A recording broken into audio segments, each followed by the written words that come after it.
TDFL Live in 2026. And good afternoon to everyone tuning in via the live stream this afternoon. We welcome you to our coverage, and the pitch is brought to you by the fantastic team at Cartwright Productions. Trav and Sabina will be behind the lens today doing a stellar job.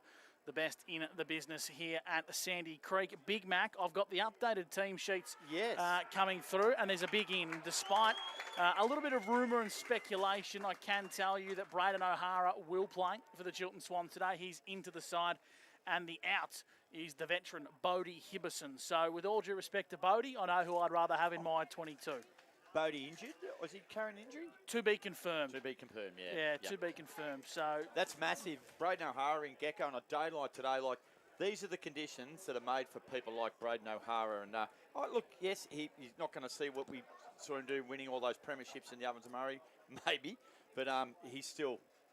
You know, he's a smooth operator. He'll have, as long as his body holds up, and I know he's been struggling with his back and even a little bit of illness through this week. But as long as his body holds up, he'll have an impact on the game today. I think one thing Chiltern have done a little bit better this year. He obviously started the year helping out the Albury Tigers, then got itchy feet and come back to Chiltern. Only played the 6 games this year, and he's only played against opposition that Chiltern have really needed him to. His debut game against Yakandanda, he was probably best on ground, had 40-plus disposals, and they use him, I suppose, now in an impact capacity, Gecko. I think last year he played nearly every game, and he got to the finals where his calves were starting to let him down. So I think despite the fact he's been under a bit of a cloud of illness during the week, Braden O'Hara is built for days like today. Dry weather football, clear conditions, and he can be the quarterback behind the ball that sets up all the play, directs all the traffic.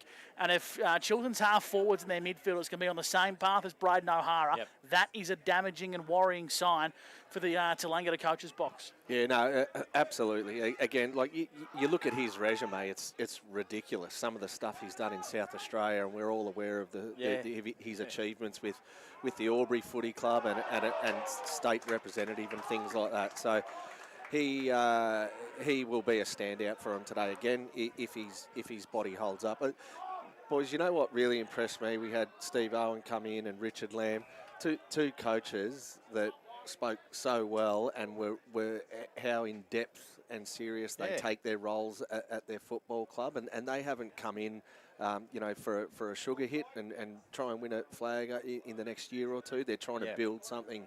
I really enjoyed that chat, Robbie. With Lamb, look, we've spoken to Steve a bit before when he was doing that. Did a great job at Coral Rubberbean when they came back from the reset.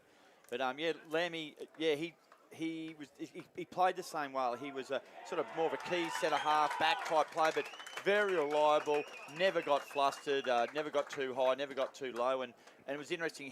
As he said, he's had to make some changes with the modern style of coaching. I think sometimes coaching doesn't change a lot of ways, but I guess it's how you communicate. And you've got to know your team and know your team, how they operate and how they communicate, because it has changed. You know, what's more acceptable, you know, what they answer to, you know, you can't afford to lose a group. And it looks like both those lads have been able to do that really well. Yeah, absolutely.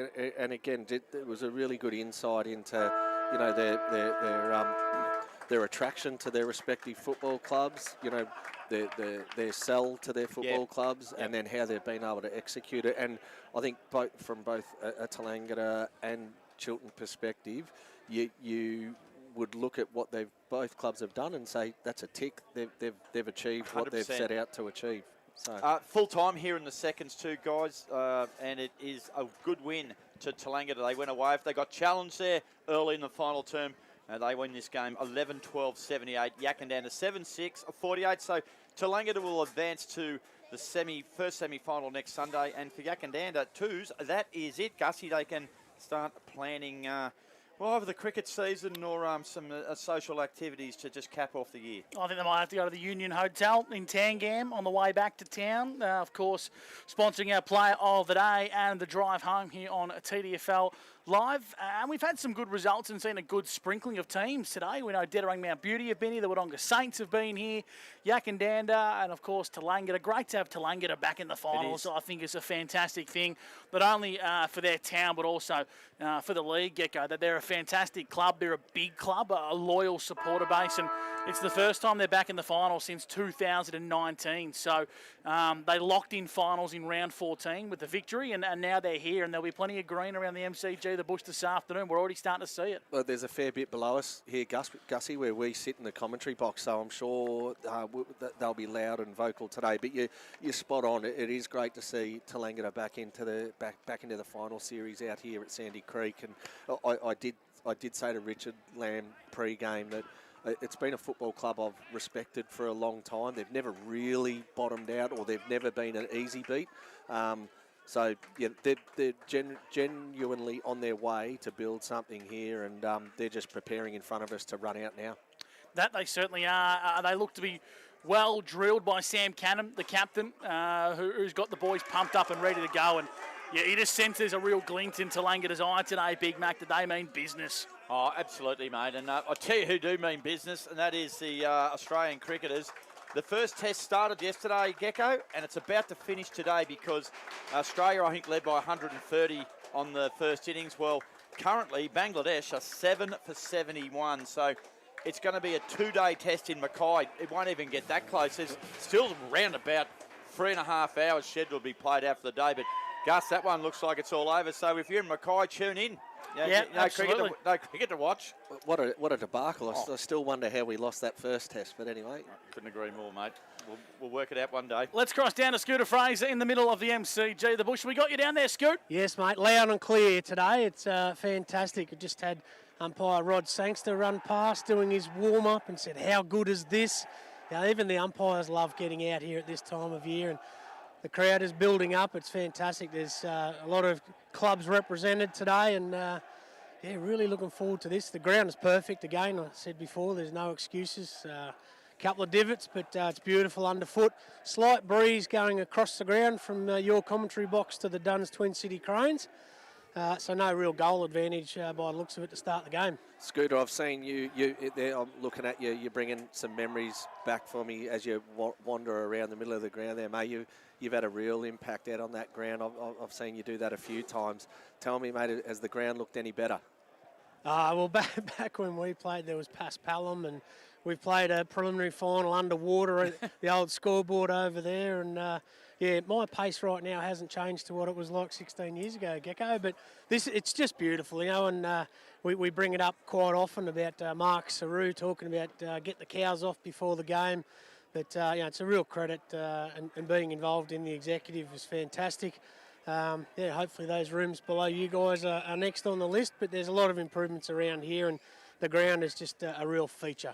The Duns Twin City Cranes are blowing right behind at you, Scoot. What are they doing? I reckon yesterday's breeze was a swirly breeze, and it didn't really kick into gear or favour anyone's side throughout the duration of the game. It was just swirling and blustery. What are the wind conditions going to do today when the toss of the coin goes up?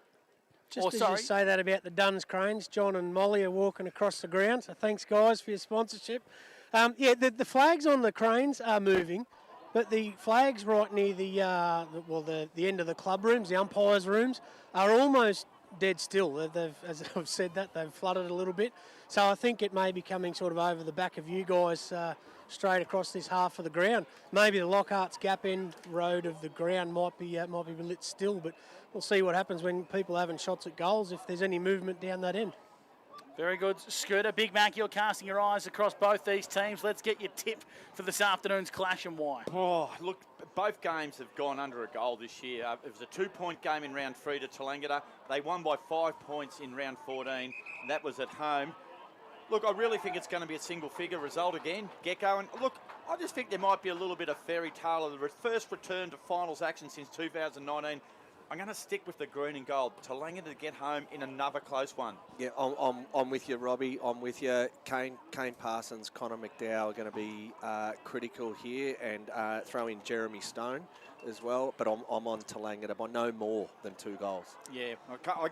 What about you, Gussie? I'm not going to have a bed to sleep in tonight if I tip against Chiltern, so I'll tip the Swans to win, but I am genuinely impressed with their outfit this year. I mentioned to you guys off air, I think their spread of goal kickers is an avenue. Clearly the game plan for Tallangatta is shut down pass and you'll go a long way to win. What about you, Scooter Fraser, boundary side for Blacklocks? I think the Hoppers by a few goals, boys. Chiltern have won the toss and will kick to the Lockhart's Gap Road end. Your call team this afternoon, Scott Scooter Fraser, he's boundary side. Brent Gecko Lillis, all thanks to game, contract and traffic, and myself, Gus McLeod and Robbie McKinlay with you. Thanks to Mimo and the team at Albury Wodonga MG. Elimination final between 4th versus 5th. It's Tallangatta versus Chiltern at the MCG of the Bush. The umpires are ready to rock and roll. The stage is set for a date with Yakandanda next Sunday. And the loser, well, they're off to Silly Sunday and Mad Monday. Know where I'd rather be going, and that's coming back here next week. As Scooter mentioned, Yakandanda is the destination for the winner of these two teams, and the kick-off proceedings is the Big Mac. Robbie McKinlay on TDFL Live.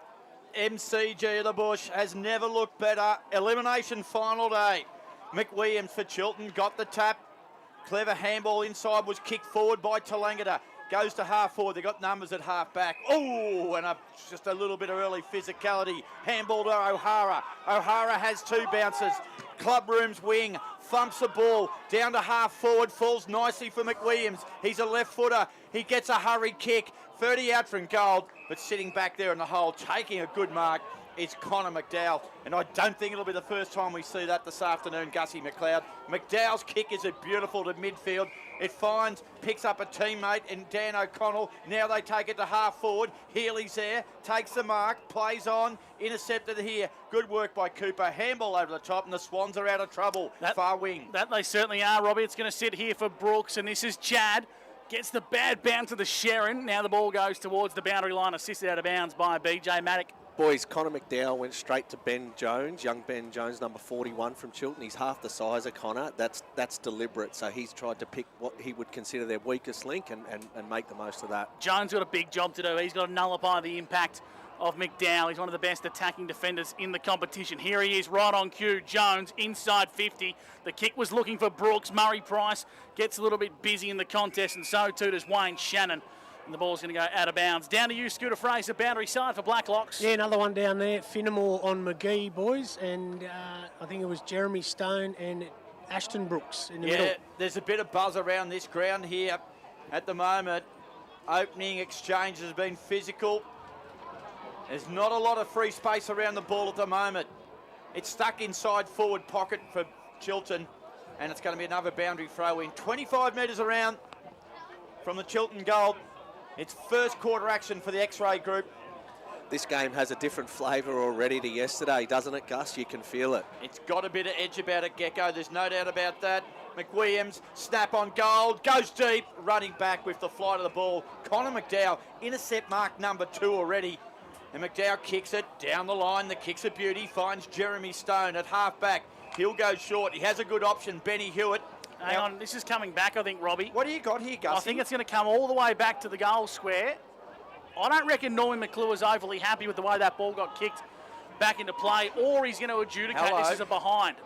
I think this is going to be... I'll tell you, boys, he came out through the goals. Instead of didn't kick over the mark. Well spotted, Scooter Fraser. So that means it'll be a behind, will it? Oh, hang on. No, play on's a call, so it's okay. So we've just lost 30 seconds on the Jappo Donks for nothing. Big back. Benny Hewitt, he eventually does take it. Ball comes centre wing, over the top there. Good work by Murphy. Handball intercepted. Stone was involved for Tallangatta. Wayne Shannon for Chiltern. And it will be a throw-in, Gus. Clubroom side of the ground. And we have had no score here. 3.5 minutes gone on the Jappo Donks time clock. Opening turn for the X-Ray group on TDFL Live. Sudden Death Football at the MCG of the Bush on the live stream and on 1494 2AY. your home of local sport on the border. Here's McWilliams getting busy. Smothered off the boot was Vandermeer. Pinballs around the edge of the centre square.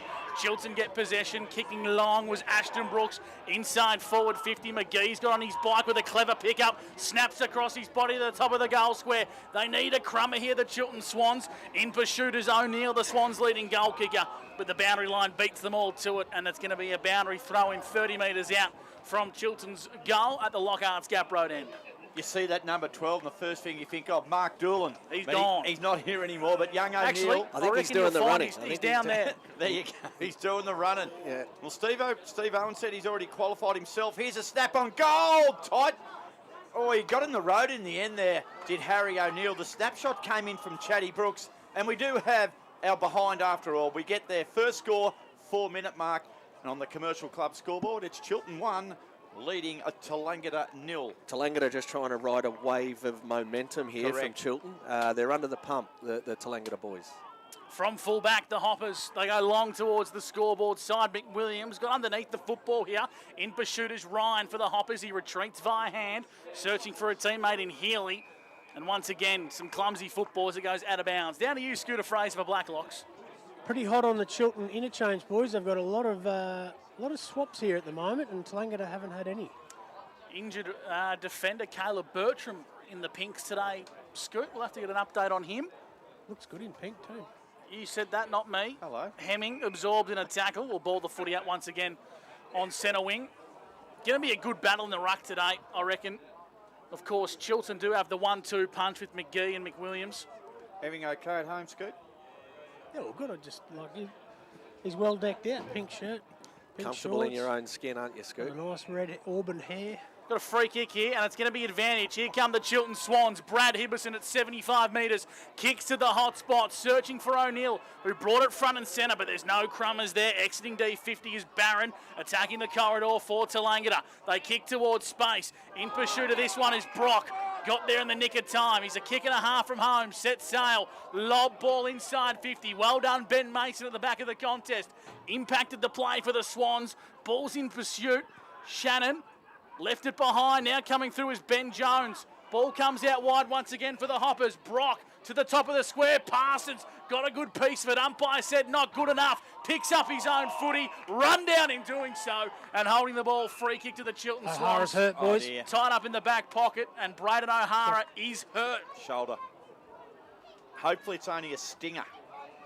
Down to you, Scooter Fraser. Yeah, good tackle. Went over the top, and a bit of Parso's weight went onto O'Hara's shoulder. Looks like a stinger, like you said, Robbie. Let's hope so. He's able to drop the ball okay. Nice drop punt. Harry O'Neill flew high. Couldn't gather the footy in. Here's Brock. Might have got a high tackle. He did get a high tackle.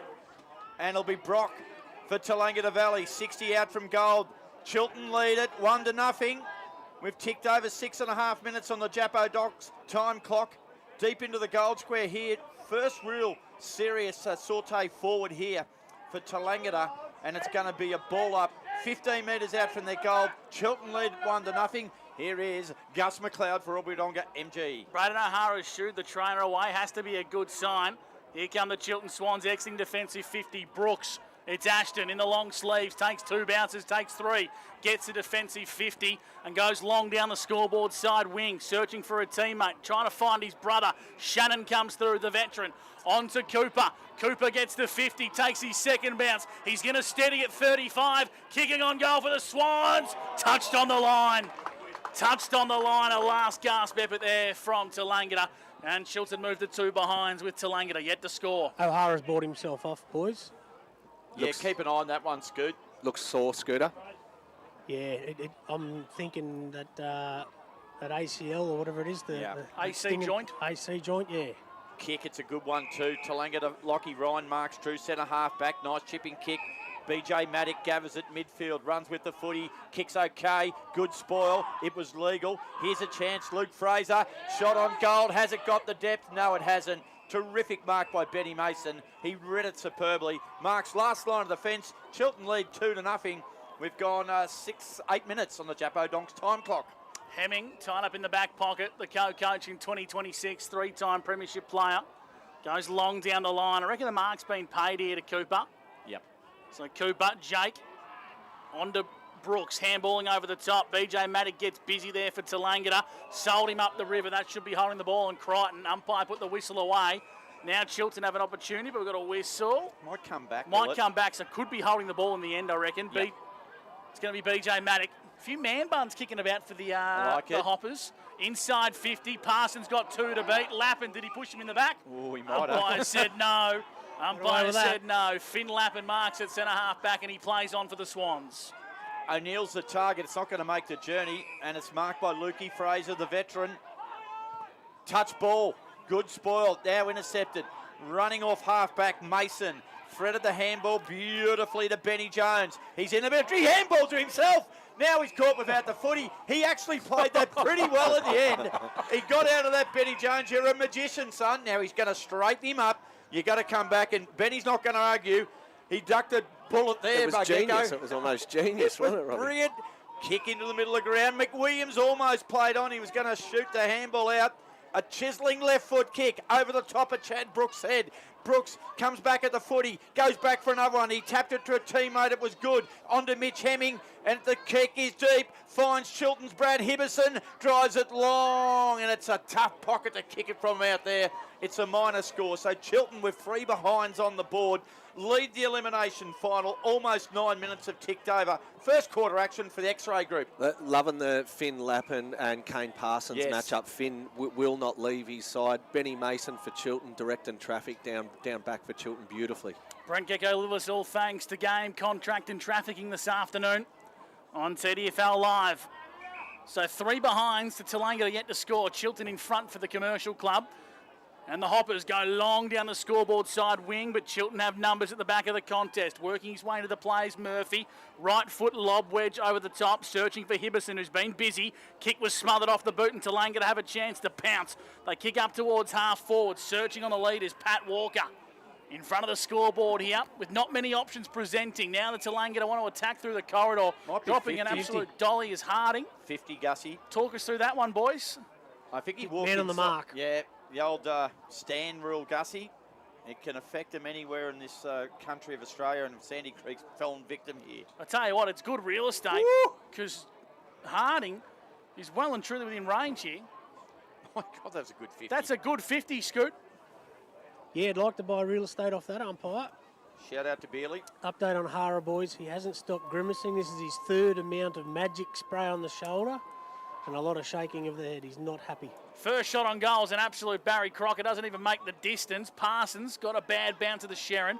Mason has it for the Swans on last line of defence. Switches across the face of goal, and it's a good-looking ball. And Chiltern, they're going to have the ball tied up in D50, Big Mac. Yeah, Gus Crichton has ball, punches the left foot kick. Not a good one either. And it's marked out there, far side of the ground by Harding. Geez, don't tell me he thinks he's a chance from here. Well, he's going to give it a good ride. He just sits it to the top of the gold square. Walker from behind. Can't get there. It comes down, fall of the feet. Chance there for Brock. He couldn't gather it. He was tackled straight away. The good tackle was Lappin, who stopped him. Gecko. Gee, it's been fast and furious. I think they've settled now, Tallangatta. Yeah, they have. Guys, I'm watching Connor McDowell behind the ball here. He's got a real loose rein. He's basically doing what he likes. Not that he's had a massive impact, but yeah, they're going to have to sort that out. So if you just joined the broadcast, Braden O'Hara in the opening minutes has got a pretty bad stinger to the shoulder. He doesn't have a good track record here, Braden O'Hara. He's been here twice and played 7 minutes, Gus. Yep, so we'll get an update on that. I think he's going to try and get himself back onto the ground. It might be a different role, a different capacity, but he's a tough operator, Brado. Work his way through it. Maybe a little Brooks, head over the football. Jones breaking out of traffic, searching for Mason via hand. The umpire said it went out of bounds for a boundary throw in. Albridonga MG, special comments from Brett Gecko-Lewis. Is there a doctor in the house for a little jab? The witch doctor, maybe. Yeah. What are you seeing, Gecko? Well, it has settled. Robbie hit the nail on the head, but geez, a fast-paced start. It's been great. McWilliams, that was clever.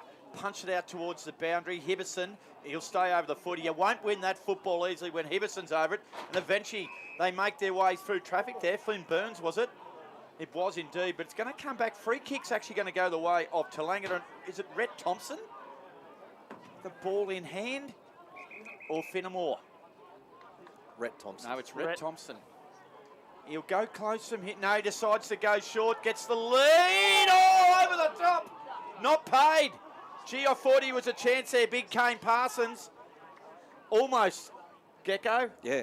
I'm just watching, sorry, I've been distracted watching behind the play here. Tallangatta keep dropping someone else back so that a guy like Harry O'Neill is having to pick them up and Connor McDowell being left on his alone. Trouble here, they're going to be clever. Kick off the ground. It was brilliant work. And the goal has been kicked by O'Connell. That's Joe Ciccone. It's Joey Ciccone. The man has bobbed up from nowhere. There's IGA lad, and they get the first goal. Well, they absorb the pressure, and they pick up the first goal of the game. They lead it 6-3. It's been a real enjoyable start, a real nice game of football to watch. A lot of run and gun, change of angles, switching the play. So hopefully this style of play continues. It's been a great start. Down to you, Scooter Fraser for Blacklocks. O'Hara back on, and before he went on, I just yelled out, "Hey, Brado, is it an AC or a stinger?" And he said, "No, just a stinger. It's just gone dead." So hopefully the magic spray works. Up in the middle of the ground, Joey Ciccone with the IGA goal of the day, thanks to Tallangatta IGA.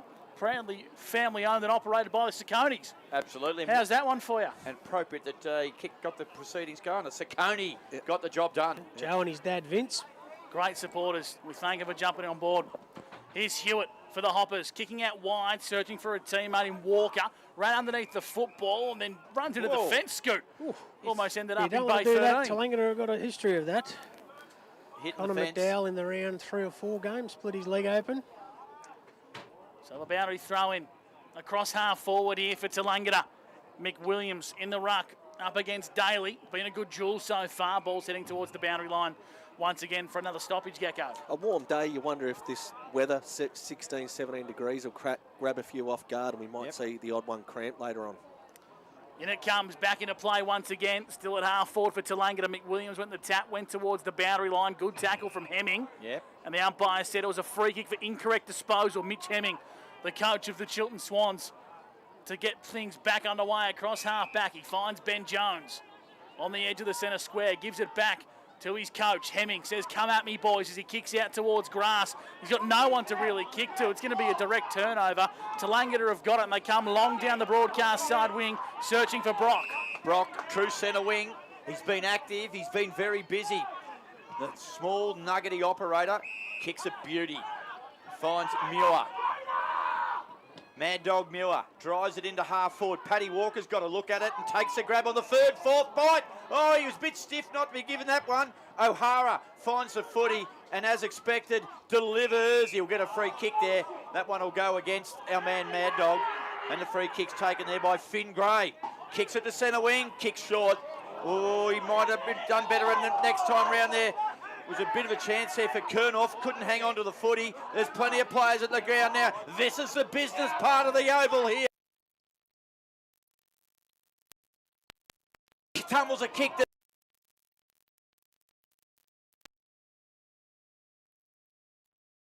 The ball up.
Great group. Midfield. Handball back to O'Hara. Through traffic. Oh, God. Great tackle. Advantage played here. Running through now is Maddock for Tallangatta. Kicks it to half forward. Good grab. Good grab. Kane Parsons marks.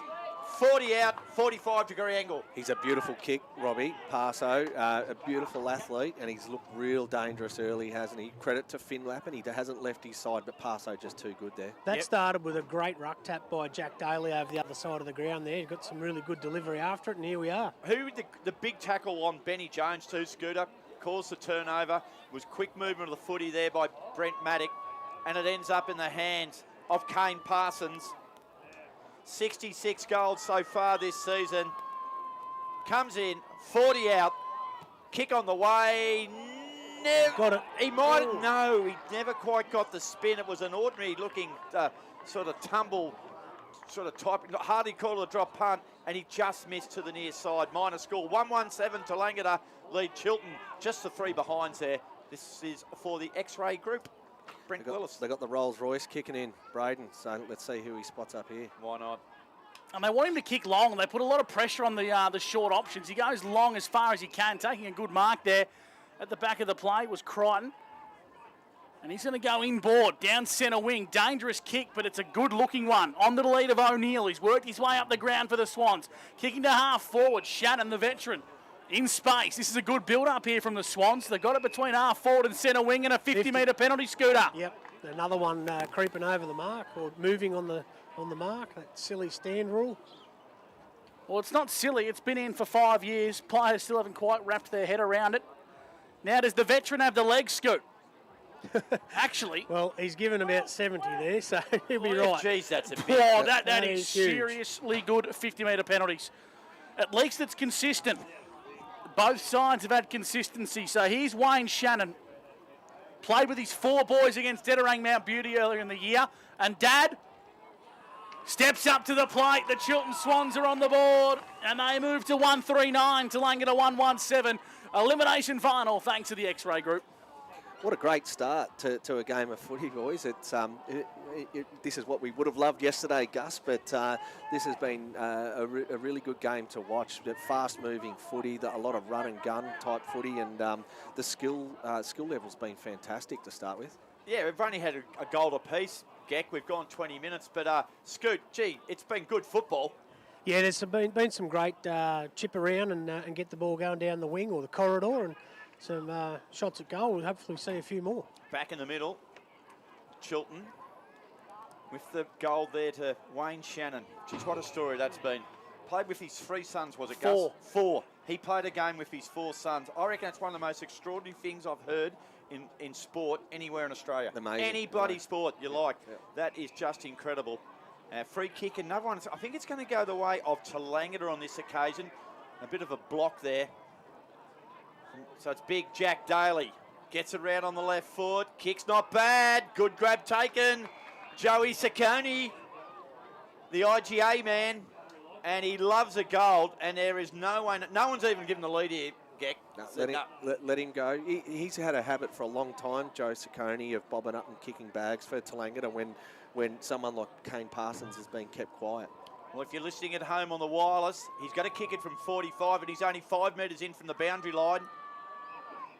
On the southeast corner of Sandy Creek, kick on the way. Let's watch Joey. He doesn't celebrate that one. He misses it to the near side. Minor score, Tallangatta 117. A lead, 128. Trail Chiltern 139. And we've gone around about 22 minutes, Gussie, on my time clock, which is also the Jappo Donks time clock. Across half back, the Chiltern Swans have it. They go down the scoreboard side wing. Flying across is McGee. And he's neutralised that contest there. We'll get some special comments from Brent Gecko-Lewis. A lot of footy on the far wing. I'd love to see a bit of using the open side of the ground, the clubroom side of the ground, to just try and open up a bit of that play.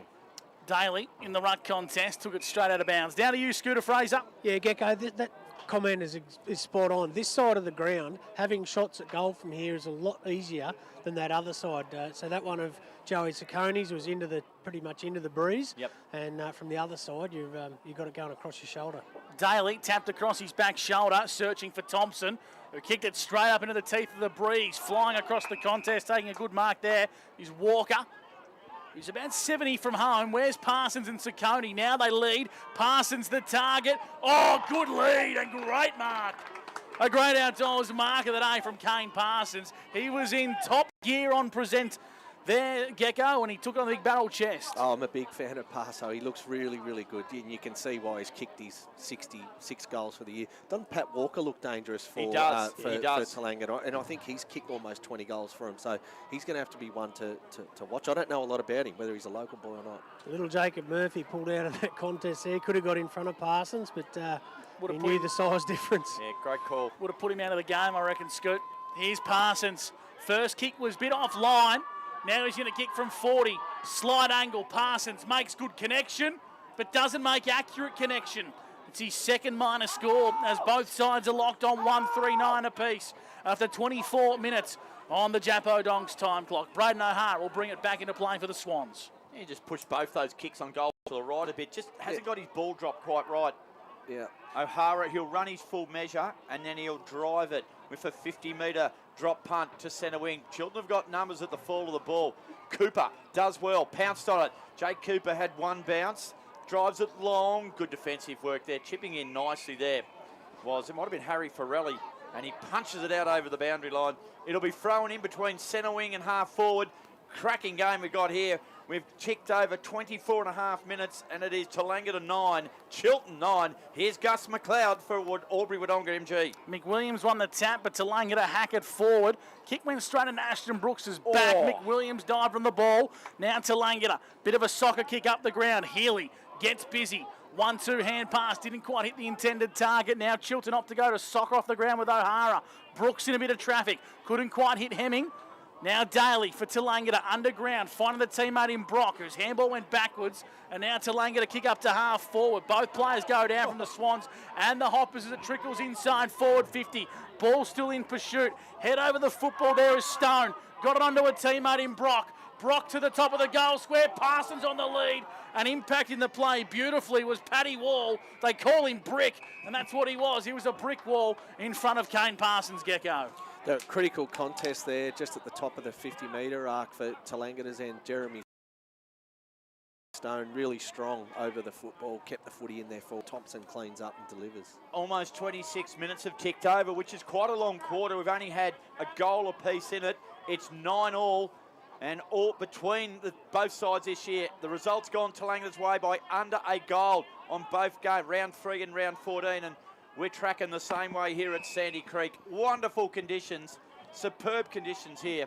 2 minutes 20 to go in the opening term on the Jappo Donks time clock, Big Mac, so we should hit around about 30 minutes to play. Every chance. We've gone 26 and a half now. Ball spins into play. Tallangatta have it 30 out from their goal.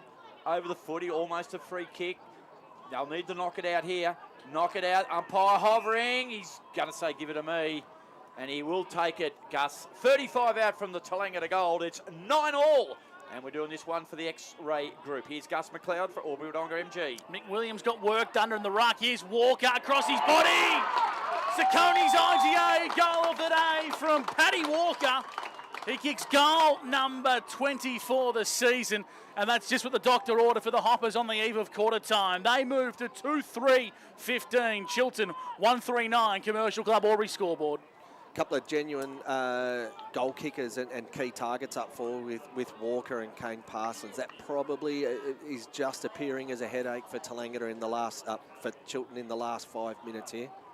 Yeah, Scoot, Paddy Walker, a player I don't know a lot about, but Gecko mentioned a couple of minutes before he kicked that goal, he has looked very likely today. Yeah, well, he was one that said, Richie Lamb said earlier that certainly could bob up and really lead that forward line as well. McWilliams went early, but he still got the tap. Jack Gray went back for more. Benny Jones was good. Got a handball to Hibberson. Hibberson was tackled as he kicked it. Ball spills to ground, and it looks like it'll be a ball up. 45 out from the Chiltern goal. Tallangatta lead 15-9.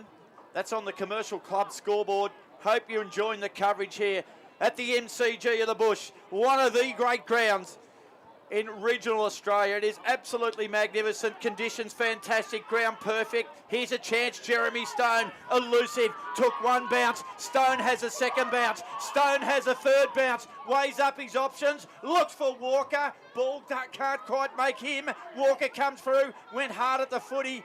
And the ball's locked away. Well done, the Chiltern defenders. And it'll be locked down for a ball up 40 metres out. from the Tallangatta goal. Just had a look at Paddy Walker's play HQ. He's a Tamora boy, Big Mac, via Coolaman and the Wollongong Bulldogs. My neck of the woods, Tamora. It's a long way from Holbrook, Roberto. Here's Hibberson. The old man grew up out there. Did he? Yeah. There you go. Yep. So he's probably your cousin is what you're getting at? Made me first ton at Tamora. Did you really? Yeah. There you go. Now he's with Tallangatta and looking pretty evasive in front of goal. 29 minutes gone here. Japodong's time clock. Tallangatta lead by a kick. Mick Williams being good in the ruck so far. Breaking away is Stone on the right boot. Out of bounds on the full. Down to you, Scooter Fraser for Blacklocks. Last two stoppages, the two blokes at the bottom, Brad Hibberson, Rhett Thompson. They're just two old stages for their sides. Always at the bottom. Siren sounds for quarter time here at the MCG of the Bush, and it is Tallangatta in front at the first change.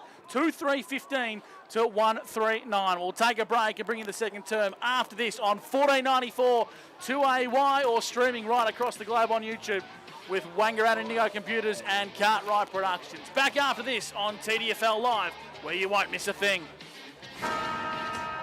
NZ Albury. On call.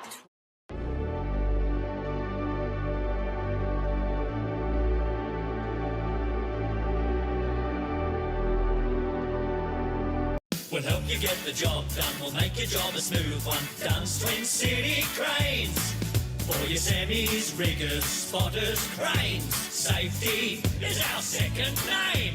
You're looking pretty with Dunn's Twin City. No job's out of reach. Rig it, lift it, move it, shift it. No fuss, talk to us. We'll help you get the job done. We'll make your job a smooth one. Dunn's Twin City Cranes.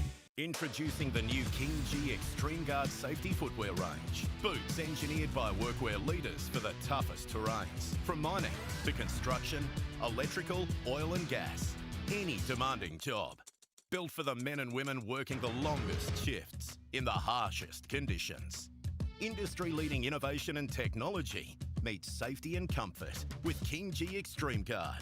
Conquer with confidence. King G, you wear the crown. Country leagues in general, they're great for communities. Oh, it's just so good for the kids that they've got something to focus on, you know. They keeps them active, training, playing. It's just massive. You can't put a price on it. The little bit I see, the pub and the football club's the last thing to go in a town, and when that seems to go, there's not much left, which is sad.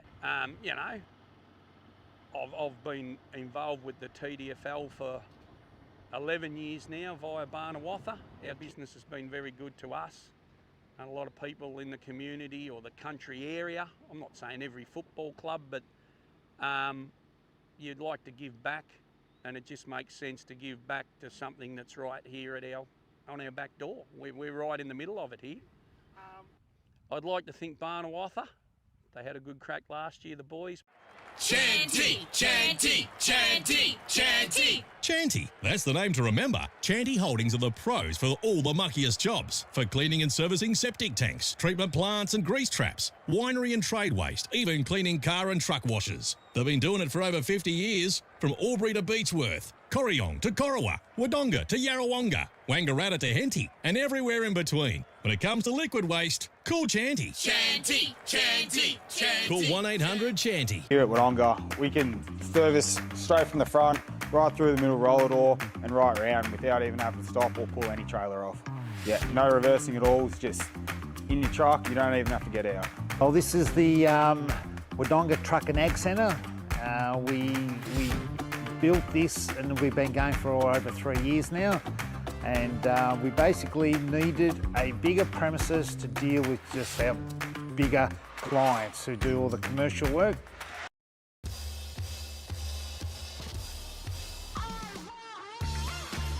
The possibilities are endless with Peter Bowen Homes because we build it for you. Open the door to your new home with Peter Bowen Homes. I'm Sam Rowe. Albury Fabrication and Maintenance is our business. We sponsor the Under-17s Tallangatta League. Main focus of the business is structural steel fabrication and erection, but on top of that we also have a maintenance division that does transport general maintenance and all general fabrication really. The main reason we're with the TDFL is it's a good local country competition. We believe it's the heart and soul of country. I'm from a small town. I realise how important they are. They bring the communities together.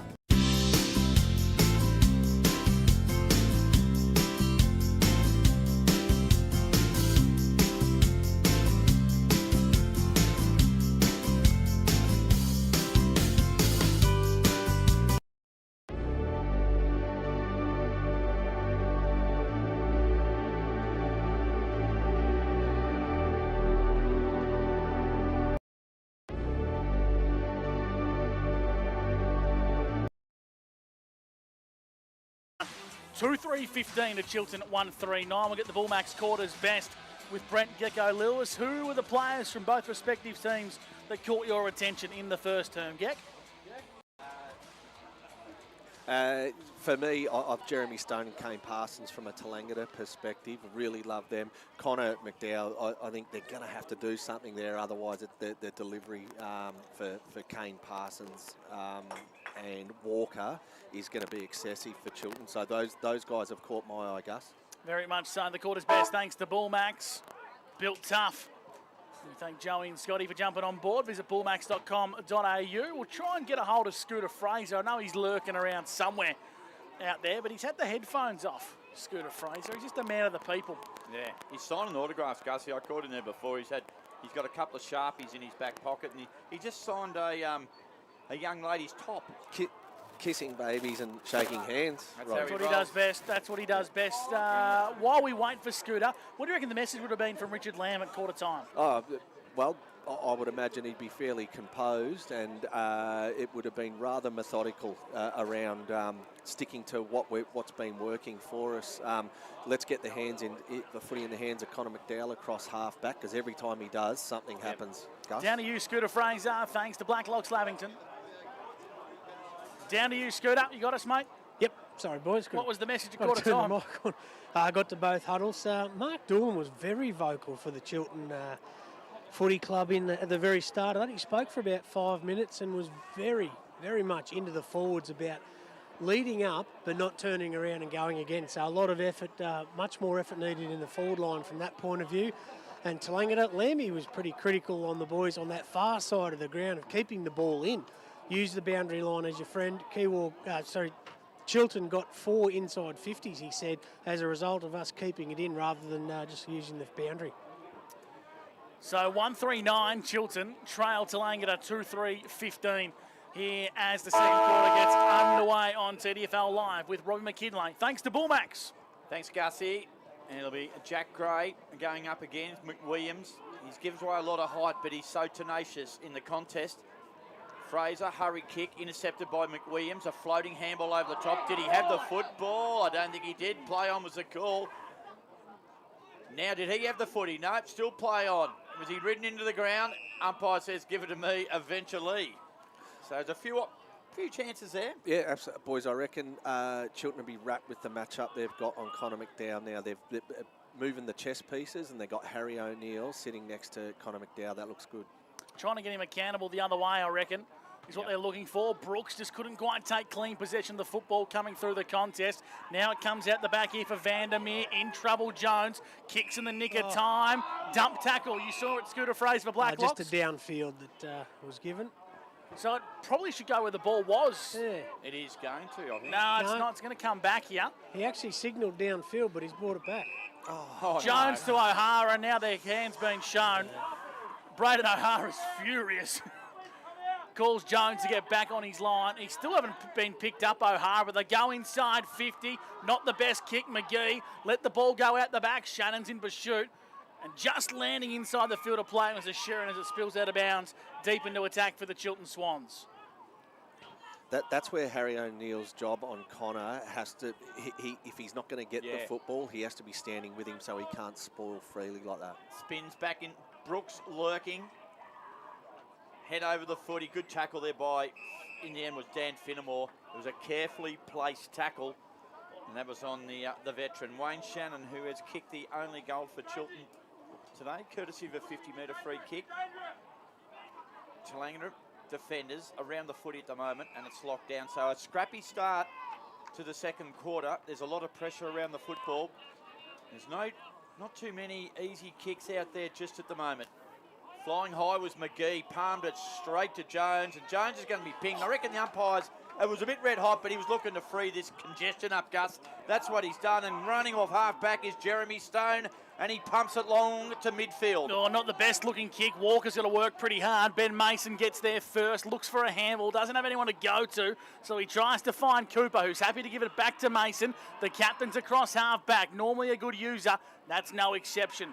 Finds the intended target. The Chiltern Swans have it across half-back, and they're going to go long down the wing, searching for a lead. Brooks gets there, impacts the play, but BJ Maddock 50 took a strong mark, and he's going to get a 50-metre penalty. Brooks just got there a tiny bit late. Reckon these 50s been a little bit ticky touchwood for mine, but they're very good 50-metre penalties. No one's on the man of the mark. Setting sail from downtown. BJ Maddock misses. And a chance goes a-begging for the Tallangatta Football Club. 2-4-16 to 1-3-9.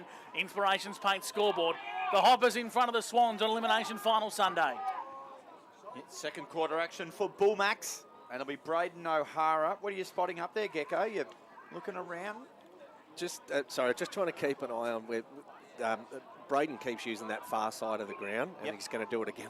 I'm pretty confident it's deliberate. You're spot on. He runs full measure, drives it long, and the mark could not be taken in there by Chatty Brooks. Was it half a sling tackle? No, it wasn't. McDowell used that side of the wing, that ground too, when he kicked out, and a couple of them went past the centre. So obviously, it must seem like there might be a bit of a breeze going that way, or using it to their advantage. Yeah, it looks like on that Duns Twin City Cranes flag pole there, it's good that it is a little bit going there to that side of the ground, to the Lockhart's capital, the Mitta Estal end. Oh, that's a high tackle. Is it? No, he might even ping him. So it's going to be my ball, says the umpire. Not a bit of flow going yet, Angus, for the start of the second quarter. It's 4 minutes down, and that's on the Chapo Donks time clock. All thanks to Bullmax. TDFL Live. McWilliams has been good in the ruck today. Hit out went to Stone. Clean pickup comes over the top from Hibberson. Chiltern are going to run and gun it down the wing. Here's a chance for Brooks in the long sleeves. On the right boot, goes searching for McGee. Got there on the half volley. Handball searching for Ashton Brooks, who got tackled straight away inside, attacking 50. And Gecko, we're just seeing how quickly those Chiltern Smalls can move the ball down the wing. Yeah, they can. Probably getting it to this point of the ground, the top of the 50, the arc though, Gus, and it's just falling down a little bit there. Ball up, McGee flew early, won the tap down. Hemming absorbed straight away by a gang Tallangatta tackle. And the umpire calls for a stoppage 40 metres out from Swans goal in front of the old scoreboard. Here's Roy McKinlay on TDFL Live for Albury-Wodonga MG. Geez, he's had a bit of work to do, this umpire, field umpire out there to start this quarter. Here's a snap on goal, high up and under, sits 15 out from goal. Oh, almost taken by Harry O'Neill. Now, was he held without the foot? He was. The free kick is going to go the way of Connor McDowell. Another 50. And another 50. So he's a little bit trigger happy. Danny Fitzpatrick, he's, the whistle away, son. Yeah, just settle it down a bit, lads. Let them play a bit more. Now McDowell. True centre wing. 5.5 minutes gone, second quarter, 16-9, Tallangatta lead. Ball comes to ground, Betty Jones for Chiltern. Sits over the footy. He did really well. Had to get a hurry kick in the end. McDowell comes through. Somehow gathered the footy. He ducked under a bit of oncoming traffic. Picked up by Rhett Thompson. Kick looks for Brock at half forward. Brock backpedals, hunts after the footy. Boundary line wins, 55 around from the Tallangatta goal. 16-9 they lead, 6 minutes gone on the Chapo Donks time clock. The scoreboard reflects perfectly, I think, on how the game's going. Tallangatta slightly ahead of Chiltern right now. Brent Gecko Lewis on TDFL Live for game traffic and contracting. At half forward here, McGee gets the ball going Chiltern's way. Hemming tries to get busy as well. Tackle and will ball the footy up. In the cricket, sorry guys, Bangladesh are just about done and dusted. They're 8 for 95. They still trail Australia by 51 runs, and the test is going to finish under 2 days. You'd be spewing if you bought tickets at day 3. Well, you got the Whitsunday Islands not too far away, Gussie. Good point there. And, Murphy. Airlie Beach. Absorbed in a tackle. Plenty of attractions there for a young whippersnapper. Sound like you need a holiday, Robbie. Wouldn't hurt. Only got back from Fiji 6 weeks ago, Big man. I did too. And you retired. Don't you talk, Echo. You were in... My name's Gus. Well, no, he was in Bali too recently. Yeah. Oh, I tell you what, holidays everywhere. Don't worry about me. Throw, free kick here. Going to go the way of Tallangatta. You weren't fighting walls either, Gus. Hemming were not overly impressed with that, so it's going to come in pretty quickly here by Muir. Long ball to the top of the goal score. They need a flyer. Lappin got there first and then clears defensive lines. Goes up the gut, searching for a teammate, but Tallangatta have numbers everywhere. A bit of a shimmy and shake from Finnemore. Goes back inside, forward 50. They need a flyer. Well done, Mason, with courage. Lappin's there as well. Umpire calls for a stoppage, 40 metres out from Tallangatta goal. They're kicking to the Gap Road end. And it's a dangerous spot for the Chiltern back six. Guys, I've loved the look of Ben Jones, number 41 for Chiltern. Had a lot of the footy going head-to-head with Connor Stone. A busy operator, Benny Jones. He's in everything. Here's a snap on goal. Kick goes deep, and it's going to be marked last side of the fence. That kick come in from Joey Saccone. Now, Chiltern, this is where they do some of their best work. They push it wide. It's Slanger to get numbers across. So they'll come up the far side of the ground. Good mark taken there by Tallangatta. Look, might be a big fella, Big Jack. He's pulled in a good grab there, Jack Daly. I actually don't think it is Jack, but anyway, Gus, it goes to half forward, and that's a good grab taken there by Dan O'Connell. I think he's in range here, Scotty Fraser. I think he is, but he's going to pass it off by the look. He goes to the top of the goal square. The mark's taken. The big man, Parsons, takes it. Lappin did everything he could. He was just too strong, too good. Yep, the old safety kick. Yeah, he's in that launch zone, 50, 60 metres out. Give your key forward every chance to take that mark at the top of the square. Paso, too good. Well, you don't want long points from out there. You still want the ball in play. Yep. Long, big chance to open the margin up to 13 points here. Currently sits at 7. Tallangatta lead. Kane Parsons has kicked 2 behinds already this afternoon. Comes in, he won't miss this one, and he bangs it through. Now he's off and running. Parsons gets the goal. Tallangatta 3-4-22 lead Chiltern 1-3-9. That's on the Inspirations Paint scoreboard. A great start to the quarter here.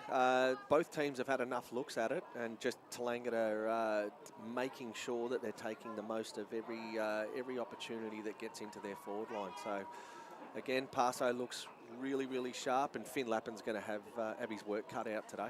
Been a good matchup so far, I think, Lappin and Parsons.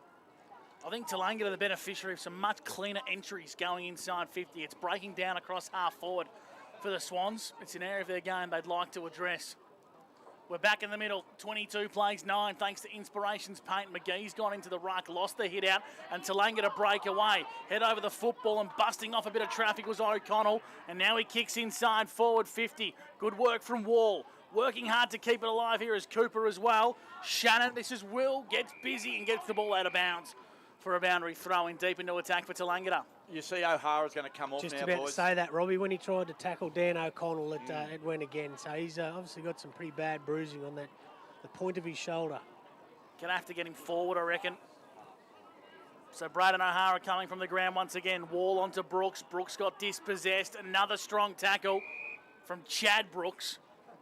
And we'll have another ball up deep into attack here for the Hoppers. Probably can't help himself, Brado. There's probably a couple of things he just shouldn't have got his body involved in. I'd like him to stand off and just let the boys deliver him the footy. I walked past him just at the first quarter huddle there, and he said, geez, I hate playing at this place. Probably the only bloke in the world, I'd say. Down to you, Scooter Fraser for Blacklocks. Well, that was 3 minutes last year and 4 minutes this year, and he's been injured. But it's just giving him another spray now, but it's a real stinger. Yeah. Take a bit of working out those ones, Angus. Certainly will. McGee flew high in the contest. Hemming applied a good tackle. And we'll have another repeat stoppage. You'll see if you can get a clearance here at Big Mac. All Chiltern right. 1-3-9. Tallangatta 3-4-22. Inspirations Paint scoreboard. Ball up deep into attack for the Hoppers. Yeah, dangerous situation here for Chiltern. They're going to clear it though. Hurried handball. Ashton Brooks hunts after the footy. They pick up about 25 metres. It'll be thrown in 45 metres around from the Tallangatta goal. They lead 22-9. Second quarter for Bullmax. Great throw in from the boundary umpire. McGee flew high in the ruck. Tapped it to no one in particular. And we will have another ball up, 50 metres out from goal, right on the 50-metre arc, 22-9 on the Inspirations Paint scoreboard. See if you can get a clearance, Angus.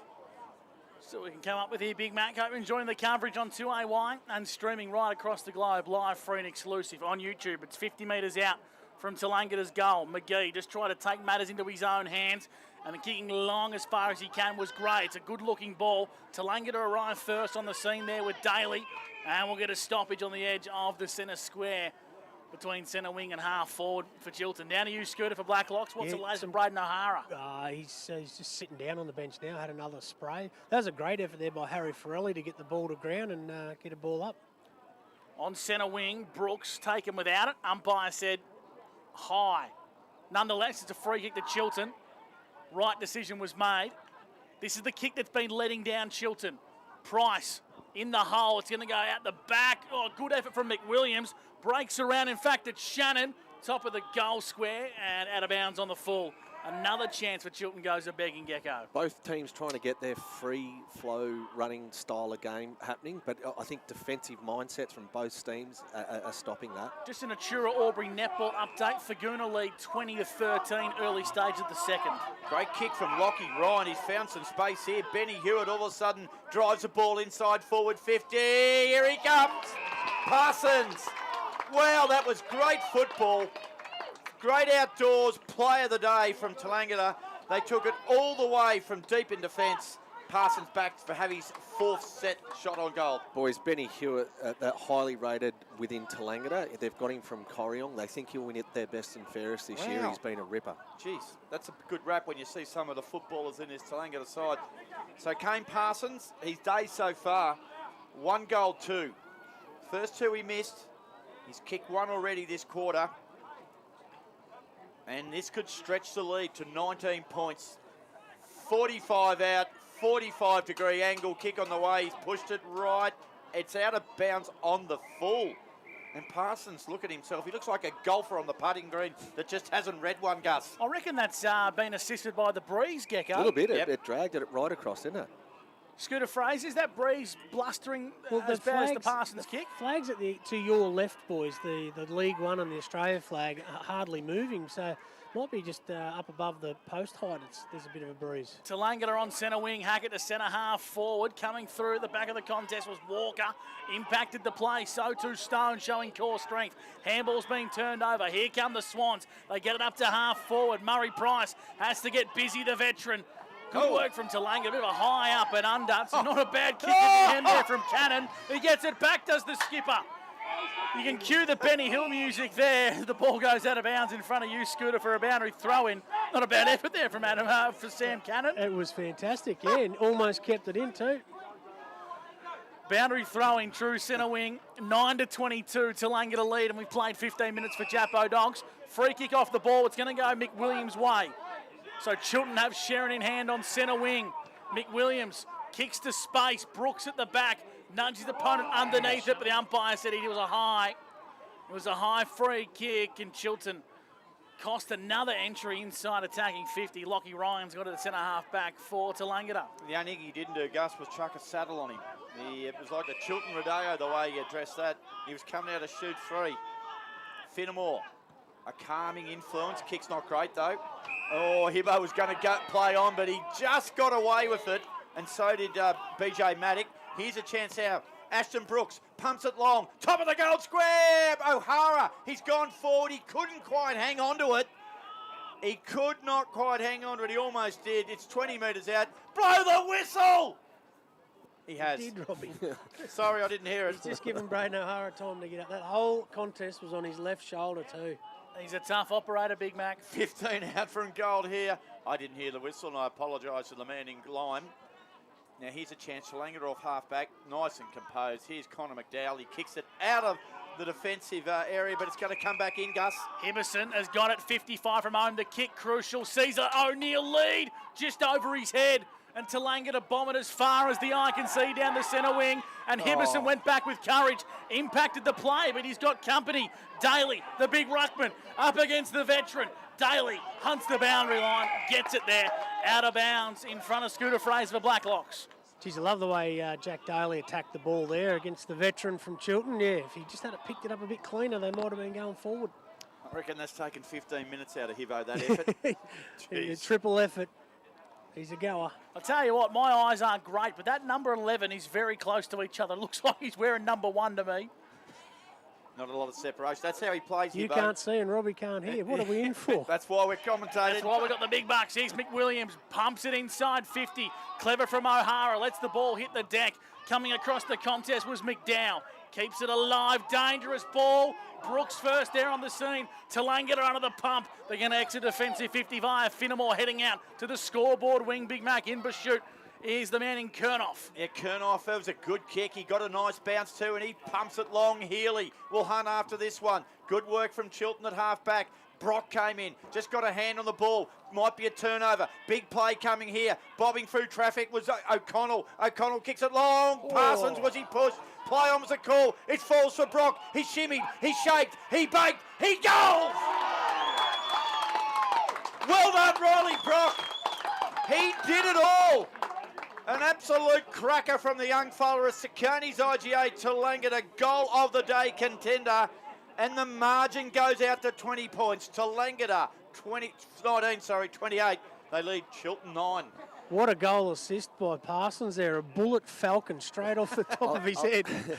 I was about to ask, was that a headbutt? Yes. Does that go down as a stat? I thought it was a scorpion. Great effort by Shawnee Barron down there in defence too, boys. 2 efforts and they've got the ball out. So really good from one of the smaller backs. Chiltern just really need a steadier here, don't they, Gecko, for Albury-Wodonga MG? They do. And they've sent Braden forward for that hope. I think another change probably needs, maybe put McGee into the ruck because Daly's starting to get over the top of McWilliams. Here's Brooks kicking to half forward on a searching lead, finds the target in Flynn Burns. 50? No. Well, according to the script in the opening term, it was. Burns inside 50, spots a man all on his own, and it's Cooper. Jake Cooper. Oh! He's appealing for a 50. He tried to lure the umpire into that one, Gecko. He did, and I reckon he was within a millimetre of getting sucked into it. So Chiltern really need this goal, don't they, Gus? Here's Jake Cooper. Played in all the successful premiership eras of recent years at the Swans. He needs to use all that experience here. Steps up, and he puts it across the face. 1-4-10, the Chiltern Swans, Tallangatta 4-4-28. That is on the Inspirations Paint scoreboard. Yeah, what's this ball go into the centre, boys? McDowell. Footy in hand, O'Hara on the mark. McDowell runs 10 metres and he'll chip short. That's a great kick. Healy, Adam, marks. His old man was a premiership player for Tallangatta Valley. Kicks to centre wing. And another bit of a chance here. Good tackle at centre wing. O'Connell was flung away off the footy. And the free kick is going to go the way of Gray. A scruffy looking character. He finds Mitch Hemmings. They need Hemmings to get into the play here. When he's got it in his hand, he uses it beautifully. Big O'Neill marks. They'll chip short. So they're just doing it nicely here. Cooper has it. 70 out from goal. Runs his full measure. Chips the ball in. Didn't read it well. McDowell did, and it goes over the top. And McDowell marks. He plays on Gus, and he pumps the ball to centre wing. They lead by 18, Tallangatta. Uncontested mark on the lead here is Fraser. Now penetrates through the corridor. They've got numbers. Big Daly, the ruckman, on the edge of the centre square. Got Walker in a paddock of space, but kicked it straight to the Swans. Well done, Chiltern. They have a 2-on-2, and they won the battle, but it's going to work out for Brock. He was lurking at the back of the contest. Kicks on goal. Bends it back beautifully. Sikone's IGA, goal of the day, and Riley Brooks got 2. Without saying too much, boys, look at that Connor McDowell kick out here to Luke Fraser. It was on from the moment he got the ball, and what a great setup. Great call, Scooter. Yeah, Chiltern are getting enough looks at it up forward, but falling down there. And I think it's because guys like Connor and Dan Finnemore are being allowed to impact that contest deep on the goal line. I'd love for Chiltern to change something up here. Maybe make Chad Brooks one out in the forward 50 or Ashton Brooks, Braden O'Hara. Try something different. Get the big boys away. Their forward line looks way too congested, doesn't it, Gecko? It does, yeah. Well, back in the middle. And what about Brock's just skilled the way he allowed for that little bit of a breeze? We've been talking all day how it shapes to the right-hand side. He just nailed it beautifully. Here's Finnemore. Geez, I've loved his quarter. He kicks the footy with purpose. Look out. Our man Brock over the back. Is it a dangerous situation? Benny Mason was there. And it's going to be a free kick. Will go the way of Chiltern at half-back. And it is Will Shannon. His kick's a good one too. He finds Chad Brooks. Oh, handball was intercepted. Good work there by Tallangatta. Almost got the turnover here. They're going to have to work hard off half-back here. Ashton Brooks' kick. He got a 1-2. Now he drives it to half-forward. He was knocked down after he kicked it. So it'll be advantage rule paid there, Gus. And Chiltern will have a free kick. At half-forward, it's about 70 out from goal. We're almost getting there. Oh, there's a blue one in the background, Scooter. You like a bit of this? Rippers happening, boys. What are you spotting up here? It's going to go inside forward 50. O'Hara couldn't quite get there. In the hole was Finnemore. Down to you, Scooter Fraser. They're still going, boys. There's a couple of the spot fires are out now. And the play's going to be left to continue here as Stone marks, and he wants to go through the corridor towards the fight. Interest tactic. Brock got tunnel underneath, and umpire put the whistle away. Hemming fling the ball backwards. Hibberson tackled straight away because the kick didn't go 15. Hewitt was there, stepped up to the play. Saccone left it behind. Ben Mason searching handball over the top. Finds a runner. Breaking away from the contest was, free kick. I reckon Flynn Burns a bit stiff there, Gecko. Yeah, he got the hands away. Could have been legged as well. Great tackle though. Inboard to the corridor, breaking off his line here is Wall. He's got two hoppers to beat. Got a good bounce of the share and then left it behind. Now he's going to neutralise the contest in the middle of the ground, get a stoppage, and both teams can take a breath. So that last forward entry for Chiltern again, just Dan Finnemore able to drop off his man and impact it. Love them to change something up here. Their forward line looks too congested. Nice little to-do there between Healy and Shannon. And they both sort of met each other on the return bout and they just said, nah, we're done. They're both a little bit cooked. Midfield, Chiltern, can they get a late goal here? Probably not. Here's a go now for Cannon.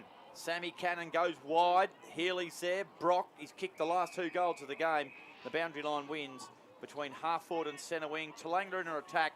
Almost 24 minutes have ticked over on the Jappo Donks time clock. And for Albury-Wodonga MG, here is Gus McLeod, fresh from a bout with Rex Hunt yesterday. Thanks, Big Mac. Minute to go on the Jappo Donks time clock. The timekeepers are informing me. Chiltern would love to get one here, Gecko. They need one, Gus. They need one. Right now, Tallangatta have got all the momentum. They look a lot more dangerous and potent than what Chiltern do. 24-point lead on the Inspirations Paint scoreboard. Ball up adjacent to the scoreboard where you come in the ground. Brooks handballed, searching for grass. Impacted the contest was Hewitt on hands and knees, burrowing his way through. Umpire calls for another stoppage. So really important that Chiltern don't concede here. They probably don't have enough territory to score themselves. We're putting a +1 behind the ball here if I was the Swans. We'll ball the footy up, slightly into attack on centre wing. Head over the football and ragdolled was O'Connell. Umpire said, we'll have another stoppage, Big Mac. Here we have Gussie.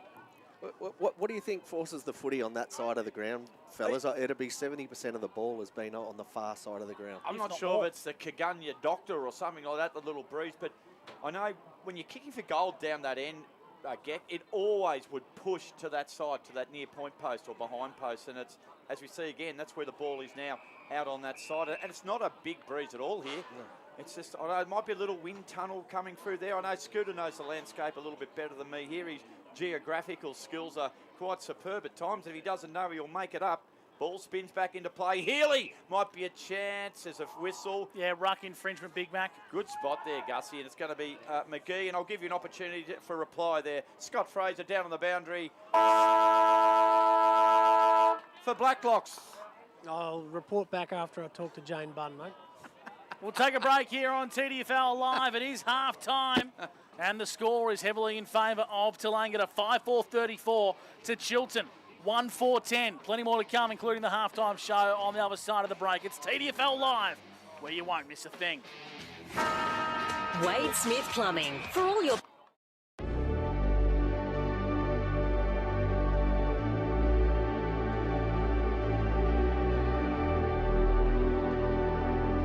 We'll help you get the job done. We'll make your job a smooth one. Dunn's Twin City Cranes. For your semis, riggers, spotters, cranes. Safety is our second name. You're looking pretty with Dunn's Twin City. No job's out of reach. Rig it, lift it, move it, shift it. No fuss, talk to us. We'll help you get the job done. We'll make your job a smooth one. Duns Twin City Cranes. Introducing the new King G Extreme Guard safety footwear range. Boots engineered by workwear leaders for the toughest terrains. From mining to construction, electrical, oil and gas. Any demanding job. Built for the men and women working the longest shifts in the harshest conditions. Industry-leading innovation and technology meets safety and comfort with King G Extreme Guard. Conquer with confidence. King G, you wear the crown. Country leagues in general, they're great for communities. Oh, it's just so good for the kids that they've got something to focus on, you know. They keeps them active, training, playing. It's just massive. You can't put a price on it. The little bit I see, the pub and the football club's the last thing to go in a town, and when that seems to go, there's not much left, which is sad. You know, I've been involved with the TDFL for 11 years now via Barnawatta. Our business has been very good to us and a lot of people in the community or the country area. I'm not saying every football club, but you'd like to give back, and it just makes sense to give back to something that's right here at on our back door. We're right in the middle of it here. I'd like to think Barnawatta, they had a good crack last year, the boys.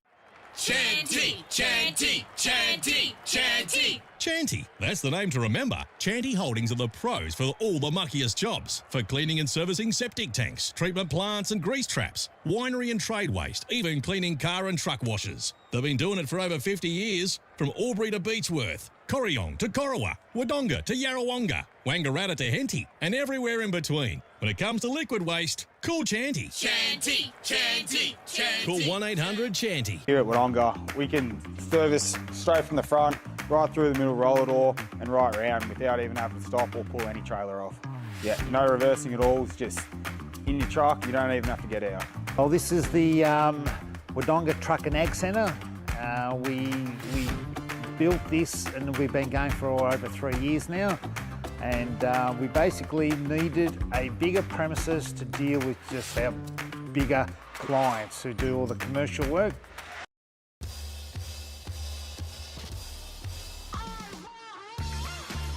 The possibilities are endless with Peter Bowen Homes because we build it for you. Open the door to your new home with Peter Bowen Homes. I'm Sam Rowe. Albury Fabrication and Maintenance is our business. We sponsor the under-17s Tallangatta League. Main focus of the business is structural steel fabrication and erection, but on top of that we also have a maintenance division that does transport, general maintenance and all general fabrication really. The main reason we're with the TDFL is it's a good local country competition. We believe it's the heart and soul of country. I'm from a small town. I realise how important they are. They bring the communities together.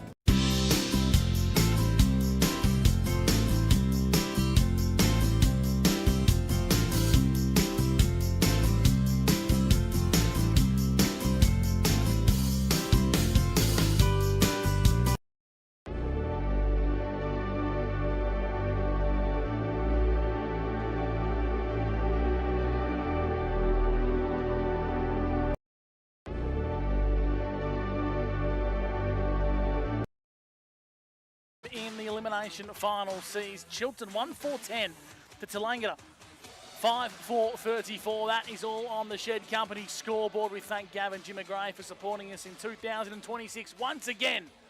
Visit theshedcompany.com.au. Gus McLeod, Scooter Fraser and Brent Gecko live us with you for the halftime show. Gecko, I sort of felt that it was a bit of an arm wrestle up to midway through the second term, and then back-to-back goals from Riley Brock was really the deciphering factor in the game. And from my vantage point here in the commentary box, the two biggest discrepancies between the two teams is the way they get the ball inside forward 50. Yeah, you're spot on, mate. You're spot on, mate. It's, yeah, I think, without a doubt, Tallangatta's forward line looks a hell of a lot more potent than what Chiltern's does right now. Tallangatta's defenders are doing a great job at congesting Chiltern's forward line.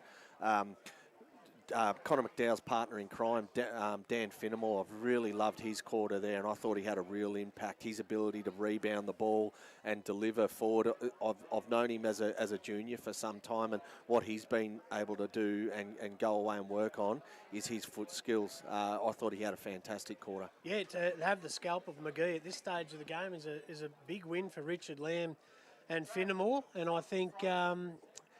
I just think that the back line of Tallangatta have really set that, that rebound has been fantastic.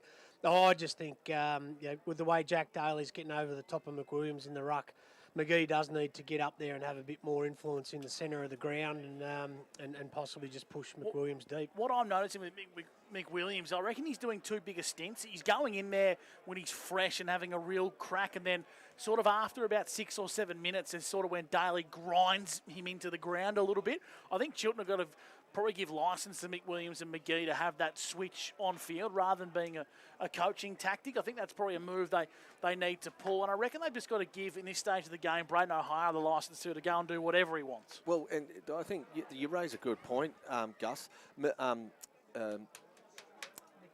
McWilliams has had a history of kicking goals as well, but he seems to be their number one option for the ruck work and spending only a little bit of time forward. Right now, Chiltern are having trouble kicking goals. I'd be giving him a go up there. McGee's, I suppose, in my opinion, I think his best position is in the ruck, but McWilliams, his best position probably is in the ruck as well. So they've got a bit of a catch-22 to navigate their way through their get-go. I think they're doing that. I think they've got McGee down there to try and make guys like Connor and Dan Finnemore accountable, and maybe they feel that they don't need to be so accountable with someone like McWilliams. Scoot, I'm not sure what your thoughts are, but I reckon the best Chiltern have looked is when they've run the ball down the ground. They run and carry, they handball forward, and they use their leg speed. When they kick long down the line, Tallangatta look to be a taller team, have more numbers, particularly behind the ball when Chiltern dump it long down the line. I reckon that's going to be Steve Owen's message, is run and carry with the football and use the dump kick down the line as a get-out-of-jail card, not the first option.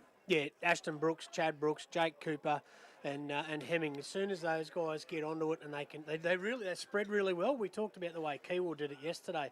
Chiltern do spread really well, and when Tallangatta are coming back out of their back line, they actually go over zones rather than spread. So two totally different ways, but you're right. The way Chiltern need to do that is link up a lot more by going sideways, and they can get through the corridor down that far side. Scooter, down on the boundary line, how do you see so we're sitting just above Tallangatta's coaching box. It looks really structured with regards to how they use their bench and rotations. How have you seen the difference between the two? Chiltern, I think, would have had twice as many interchange at this stage to Tallangatta.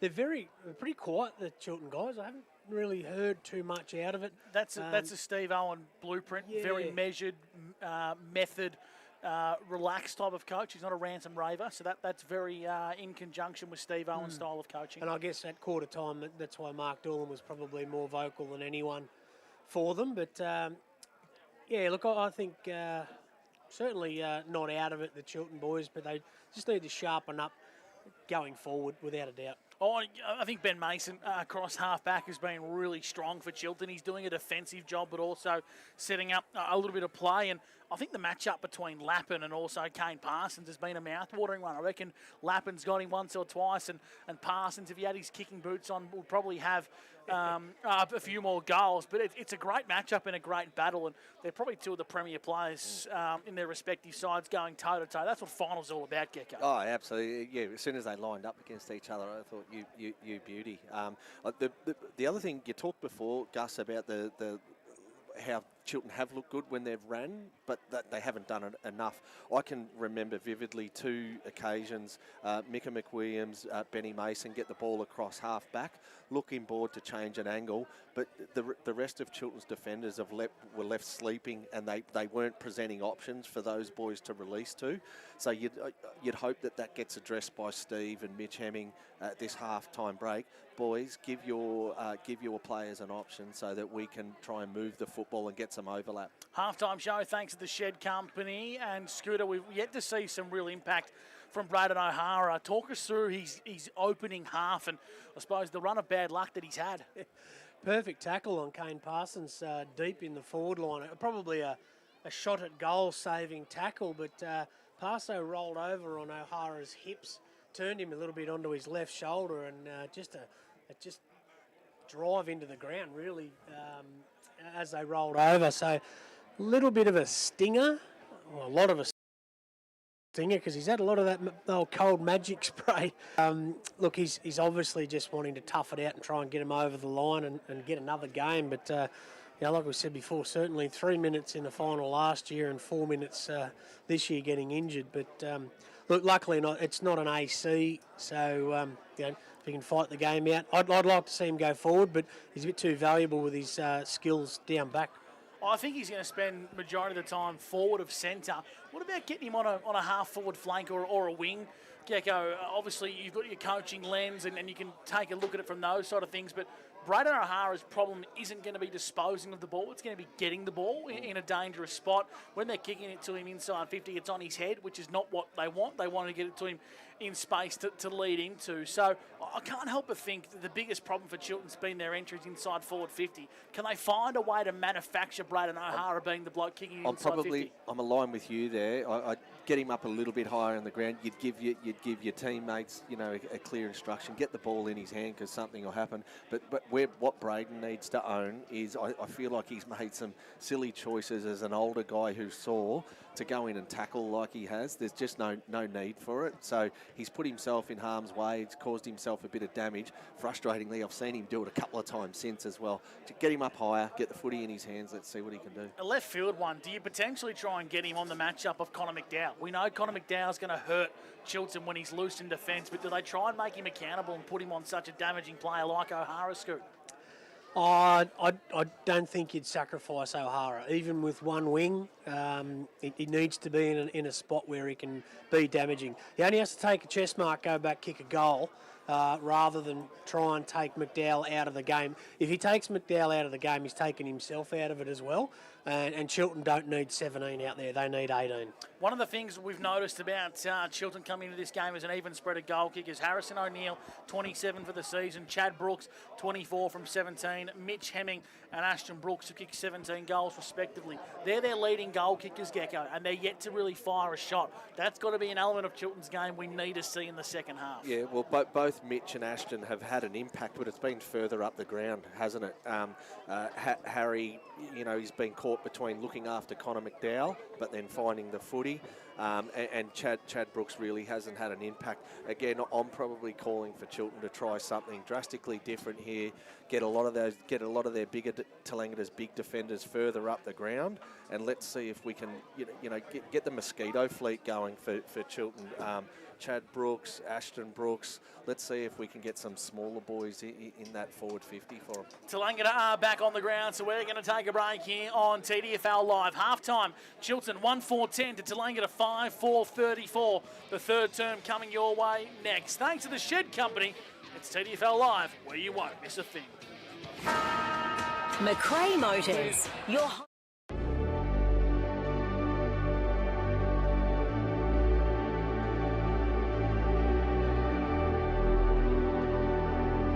We'll help you get the job done. We'll make your job a smooth one. Dunn's Twin City Cranes. For your semis, riggers, spotters, cranes. Safety is our second name. You're looking pretty with Dunn's Twin City.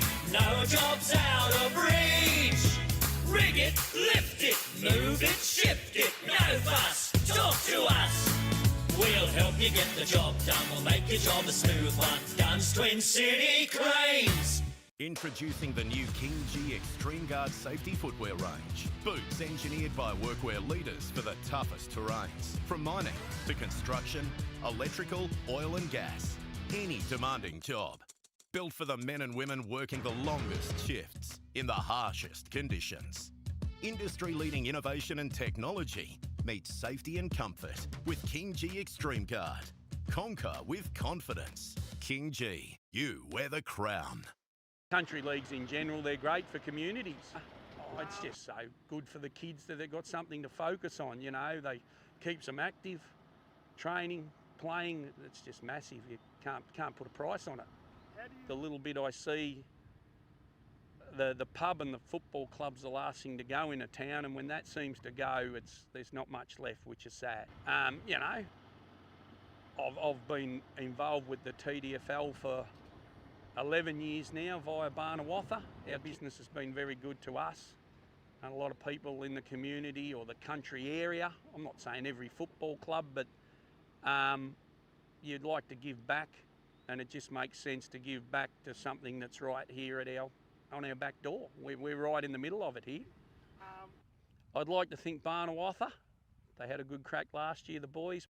Chanty, Chanty, Chanty, Chanty. Chanty, that's the name to remember. Chanty Holdings are the pros for all the muckiest jobs. For cleaning and servicing septic tanks, treatment plants and grease traps, winery and trade waste, even cleaning car and truck washers. They've been doing it for over 50 years. From Albury to Beechworth, Corryong to Corowa, Wodonga to Yarrawonga, Wangaratta to Henty, and everywhere in between. When it comes to liquid waste, call Chanty. Chanty, Chanty, Chanty. Call 1-800-CHANTY. Here at Wodonga, we can service straight from the front, right through the middle roller door and right round without even having to stop or pull any trailer off.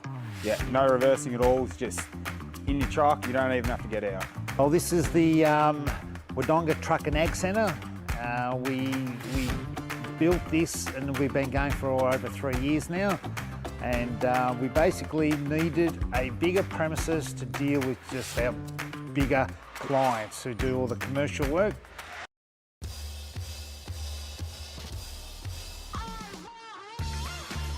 The possibilities are endless with Peter Bowen Homes because we build it for you. Open the door to your new home with Peter Bowen Homes. I'm Sam Rowe. Albury Fabrication and Maintenance is our business. We sponsor the under-17s Tallangatta League. Main focus of the business is structural steel fabrication and erection, but on top of that we also have a maintenance division that does transport, general maintenance and all general fabrication really.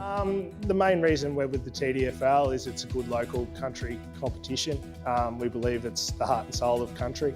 I'm from a small town. I realise how important they are. They bring the communities together.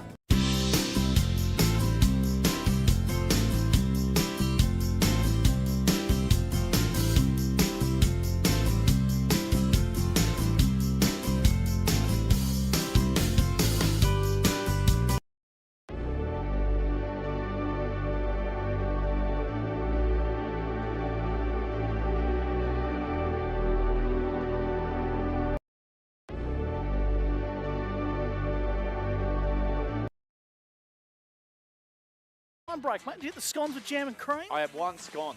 I went and got your Coke Zero. I had a quick chat in there. I lit the fire and threw a little into the umpires of there. They were hooking Something like you? Yeah. And I said who was right and who was wrong in that first quarter when Normie McClure, the gold umpire, thought it was behind, and Normie maintained that he was right. So I said, well, I'll leave it to you, lads, and I left. You still got a bit of jam and cream on your lips there, Robbie. So you might want to tidy yourself up a little bit, mate. Thank you, mate. And I tell you, just on that, I've just seen Scooter absolutely inhale a burger from the bar downstairs, and I can understand why they smell good. We've got the constant waft of them from where we sit. Dettering Mount Beauty, great catering. The beef straight from farm to fork up there at Mount Beauty. Yeah. Beautiful. All right, let's get underway, Big Mac, here in the third term on TDFL Live. Thank you, Gussie. And straight out of the middle, Hibberson got a handball to Hemming. This is the start the Swans want. Can they string it together here? Deep in the goal square. Rolling, kicking, dribbler! Hits the post. And that was from Chatty Brooks. Oh, that would have been the perfect start within 15 seconds. They hit the old Wilbur post. 1-5-11. They trailed Tallangatta 5-4-34. So we've started the second half of footy. This one is for Wiesners and Tallangatta. Through Big Jack, have it on centre wing. Oh, ripping through there hard. Here's a go. Handball is a good one. Over the top now. Just won't sit there for Muir. And it's out over the boundary line. Boundary throw in. Almost true centre wing. Far side of the ground. 1-5-11 Chiltern. Tallangatta 5-4-34. That's on the Commercial Club scoreboard. Chiltern. And here comes Gussie after you. Gecko. Chiltern moved that footy quickly into their forward line. Their Tallangatta defenders looked vulnerable then. That's what they need to do. Ball's on centre wing here, just pinballing around. In pursuit of this one is Shannon. Cooper's there, trying to get it to his own advantage. Nice tackle from Hemming. Bit stiff, they get a free kick there. Long down the line goes Jonah Muir, high up and under. Out towards the Duns, Twin City Cranes, and Tallangatta have a mismatch. Daly's got the ball on the left boot. Inside forward 50 it goes.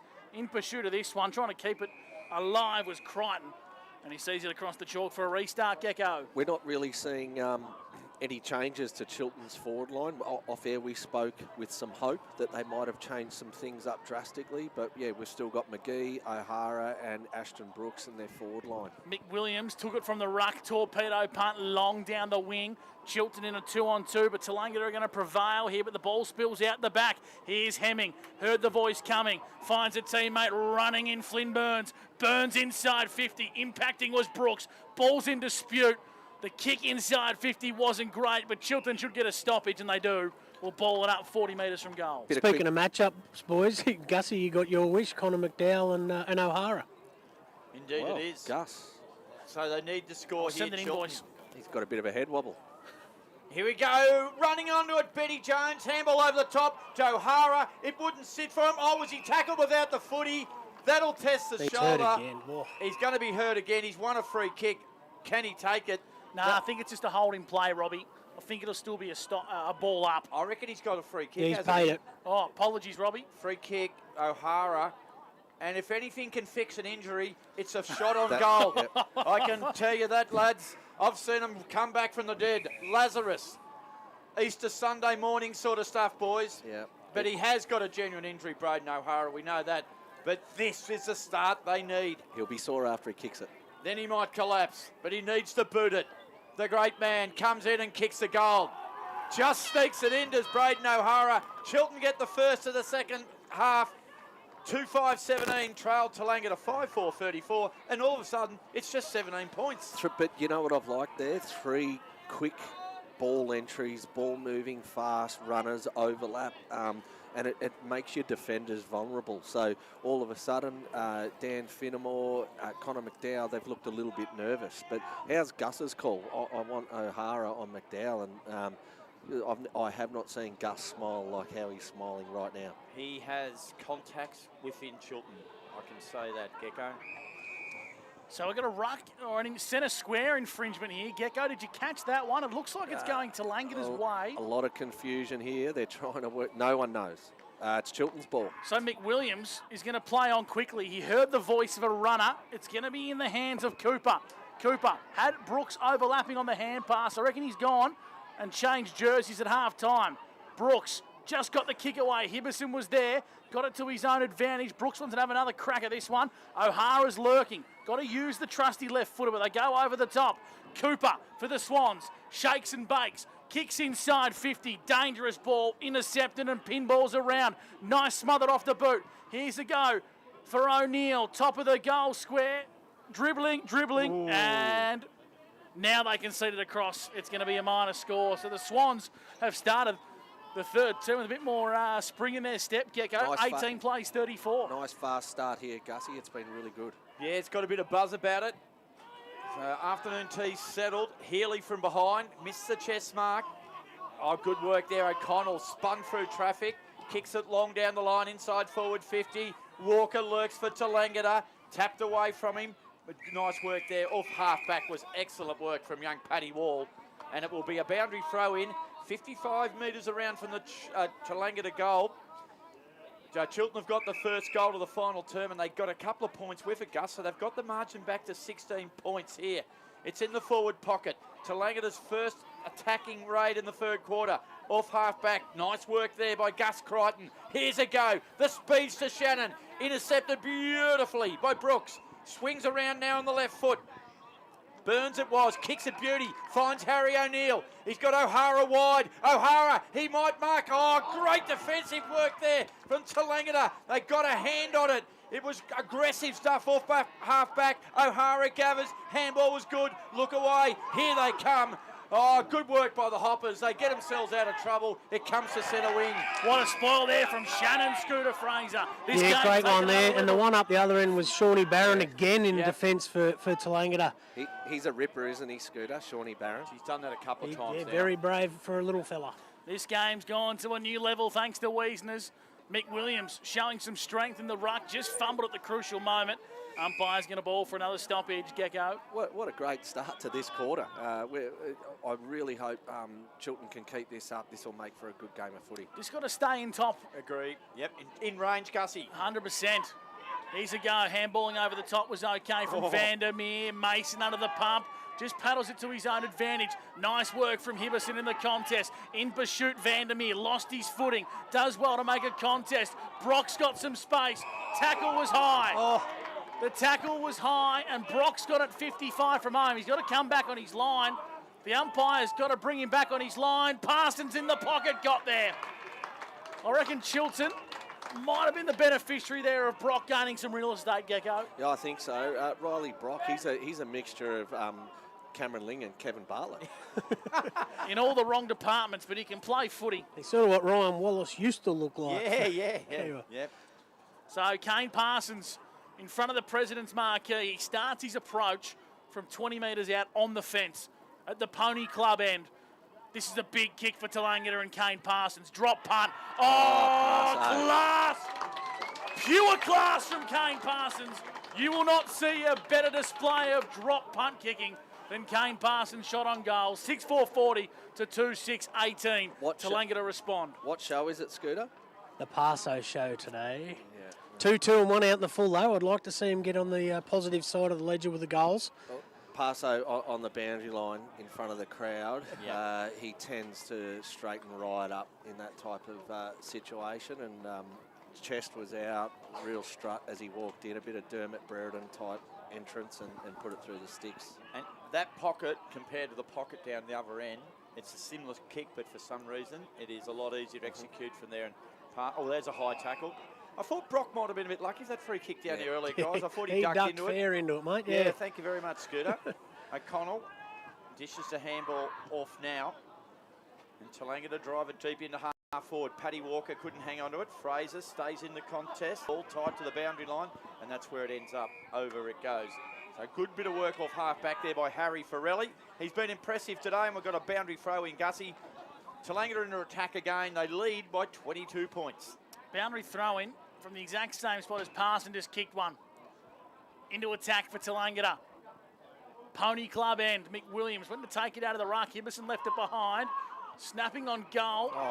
Is it a mark? Yeah.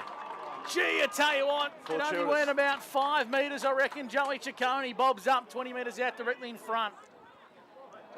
Rod Sangster, he's standing his ground there. I can see the Chiltern boys arguing their point, but yeah, they were Joey Ciccone. He's really lucky to be able to have that shot on goal. Kicked one in the opening term. Joe Ciccone, 16 goals from 7 games prior to today. It's a fairly easy shot on goal, 20 metres out directly in front, but if he kicks it, you know what we're going to give it. Ciccone comes in, kicks it in the next week and kicks it across the face. We can't give it a Ciccone's goal today. Didn't register a major. 6-5-41, Tallangatta to 2-6-18. That could be the opportunity that the Swans need to get back in their favour, Gecko. Yeah, absolutely. And Benny Mason kicking the ball in here. Bit of a Ciccone was the beneficiary of the modern day concept of backmen allowing their forward to play in front. Yes. And I know the great Scott Fraser might not have. Oh, here we go. Turnover deep into attack here. Big Mac pouncing on the ball. Here is Flynn Burns in a bit of trouble. Mason wrapped up in a tackle, coughed it up. Umpire said, give it here. We'll ball the footy up and Chiltern survive a scare. Yeah, good call, Nen. Good call, Nen. I think he's lucky the fend didn't come off like he wanted. Yes. Up she goes. Yes, I don't remember Scotty Fraser ever giving his forward that much latitude back in the day. He was very good in that regard. Hard enough to catch if you let him in front. That's right. So umpire Rod Sangster, he knocked over a few scones at half-time too, don't worry. In fact, they all set upon the afternoon tea. McWilliams handball over the top. There's a bit of a look away and hope. Which way will it fall? It's now going to come out and Benny Mason looks a bit proppy here behind play, Big Mac. Yeah, what have you spotted, Gussie? He is a bit, isn't he? No, I don't think it might be Crichton in Jones. Jones. Jonesy. Looked like he rolled his ankle. All right, well, he's back up, Gus. That's the good news, and he's going to have to carry on. Well, Mick Williams is gone here. Just got the ball to Hemming just before the umpire put his whistle in his mouth. Tallangatta send it inside 50. Barron inside to Walker, and Walker's 45 directly in front. Big game, Barron, hadn't he? Yeah, really good. You know, a little bit unsung. He gets a bit overshadowed, I think, by Connor McDowell and Dan Finnemore. But yeah, he's been great as a smaller halfback. Very unlucky not to be in the interleague side last year, Geck, wasn't he, Shawnee Barron? But certainly had a good season this year and loved playing out here today. So here's Walker. 50 metres out, Pony Club end directly in front, marked on the line. Good mark on the last line of defence there from Lappin. And no score, Big Mac, after 12 minutes on the Jappo Donks time clock. Jones has got it at centre half back for the Swans. He runs with the foot, he kicks it. Jeez, it's beautifully weighted too. There's a good chance out there for Crichton, if it'll just sit for him. Walker tracks him. He did well, Paddy Walker. He hunted him all the way down that far wing, and he's forced a boundary throw in. 41-18, Tallangatta League. Yes, Geck? Scooter, we would have last year. We were actually going to pick Shawnee Barron in the Tallangatta League. He went up to the snow and put his shoulder out and had to get it reconstructed. He did too, didn't he? Gee whiz. Centre wing, boundary throw in. Medical updates there from Brent Lillis. Now, that one should roll out. No, it'll stay in. Hibberson, he never misses a tackle. They always stick. And that one has rolled out over the boundary line. Just if you missed us earlier, the test match has finished, Gus, in Mackay. It was all over in about a day and 2 sessions. Australia win. There you go, test match cricket. See you on Great Keppel Island, boys. Boundary throwing on centre wing. McGee's gone into the ruck here for the Swans. Daly got the handball searching for Maddock. Broke away and sold a bit of candy. The tackle come late, but he got the kick away in the nick of time. Inside forward 50. Chiltern run of the pump. Wall hunting the boundary line. Sacconi's there, so too Mason. And the umpire says, give it here, we'll ball it up, Gecko. A positional something that stuck out to me earlier, Rhett Thompson on the wing for Tallangatta on Flynn Burns. I didn't know how that'd work, but credit to Richard Lamb. It's been a great move. Tomo's been great. McGee won the tap. Brooks got the ball, but turned it over straight away. Ball at half forward here for Tallangatta. Hibberson gets his hands on the Sharon, retreats to Ben Mason. Mason goes backwards to go forwards. Wall kicks down the line. Dangerous ball. Tallangatta have numbers everywhere. Stone couldn't quite take clean possession. Working hard here is Wayne Shannon. Gray's there as well. Got dump tackled by Ferrelli. Umpire said it spilled out and play on. Now heads towards centre wing, and it's going to be a boundary throw in front of the Commercial Club scoreboard, which shows Tallangatta in front. 6-5-41 to 2-6-18. The Chiltern Swans. 13 and a half minutes gone for Jappo Donks. Yeah, big Jack Daly, he's been good around the ground. He's read the play really well. He's played that old traditional style of footy, Gecko. Yeah, Big ruckman. Yeah, he looks like a real prospect. I don't know his age, but he looks young. He just fits that mould of, you know, Dan Finnemore, Jeremy Stone, those young boys that are coming through for Tallangatta. He reminds me of a young Darryl Butler. There you go, who was an absolute champion for Tallangatta and also North Albury. Spent some time in there. Here they go again. O'Connell got the handball through. They'll come inside forward 50 here now. Walker knocked it cleverly to Brock. Brock's in trouble. Ball come out. Was it a slinger? Was it a slinger? Oh, Brock gets the free kick. He might have been a little bit lucky there. He plays on, runs his measure, drives it to the pocket. Good grab. He's bobbed up again, our man, Sacconi, and he will shoot from 40 metres, tight angle, 10 metres in for the boundary line. Hasn't Riley Block had an influence on the game? Both scoreboard, but as far as forward entries as well, he's been really good. He could be a contender for our player of the day. What about a Sacconi's IGA Tallangatta goal today? Well, he might be able to get his own bit of mixed fruit or some veg. Cold cuts from the deli. Some cold cut from the deli. Here comes Joey. Has one. Joey won't bring that one back. It won't go through. Parsons was flying high. Off hands. Through for a minor score. And Tallangatta now stretch that lead out back to that 4-goal margin, which it was at half-time, boys. And we're doing this quarter for Wiesners. Lappin got the ball down towards the half-back flank. Found the target in Crichton. Umpire's going to call into play on the left footer when he wants to go up through the guts. Dangerous looking ball, and it's a turnover. Good strong mark taken by Ferrelli. who's been good today for the Hoppers. Kicks them inside, forward 50. Mason flew, spilt out the back. The Hoppers have numbers. High up and under from Rhett Thompson. In towards the pocket. Saccone was there. Did a bit of crumbing work. Heading towards the boundary line, trying to keep it alive with the Swans. Good defensive play from Chiltern. They see the ball out of bounds and they're going to get a boundary throw in. 50 metres out from Tallangatta goal. 42 plays, 18. Down to you, Scooter Fraser for Blacklocks. There's some great work there by Jonah Muir. He's a big, stocky sort of fella, getting in amongst the packs. Geez, that's a good boundary throw in. That's a ripper. Brock, head over the footy. Did you like that, Scooter? It was a... Yeah, we had a couple of shorter people yesterday, including the Peacock, that probably couldn't throw it in as far as these guys today. I heard the Peacock was here in full splendour. What sort of hairdo is he rocking these days, boys? He had the blue rinse. Yeah, good on him. He saves that for these special occasions here at Sandy Creek. It's fair to say Rex took a liking to the Peacock yesterday. Oh, I bet he did. He was right. Gee, Rex wouldn't have been able to believe his luck, would he, when he saw the Peacock strut out there? There goes another high, deep throw in. McWilliams underneath it. Here now, off half-back. Here comes Chiltern. Burns. It's a good kick. Got a bit of penetration. It falls okay for McGee. Got it on O'Hara. A right foot kick. Over the top of the head there is Shawnee Barron. He did gather though. Got a handball back. Oh, he's dumped. The skipper went down cannon. I didn't think there was much in it, Scooter. It was right in front of you. What do you reckon? They're a little bit tiggy touchwood at the moment. That was just a normal bit of play. Braden O'Hara a bit lucky, just couldn't get onto the left boot there. I think Price was hoping for a nice delivery inside 50. Now Tallangatta to go inside. Dangerous ball back of the contest. Leaving it behind was Murphy. Pinballs around. Brock burrows his way through. Gang tackled.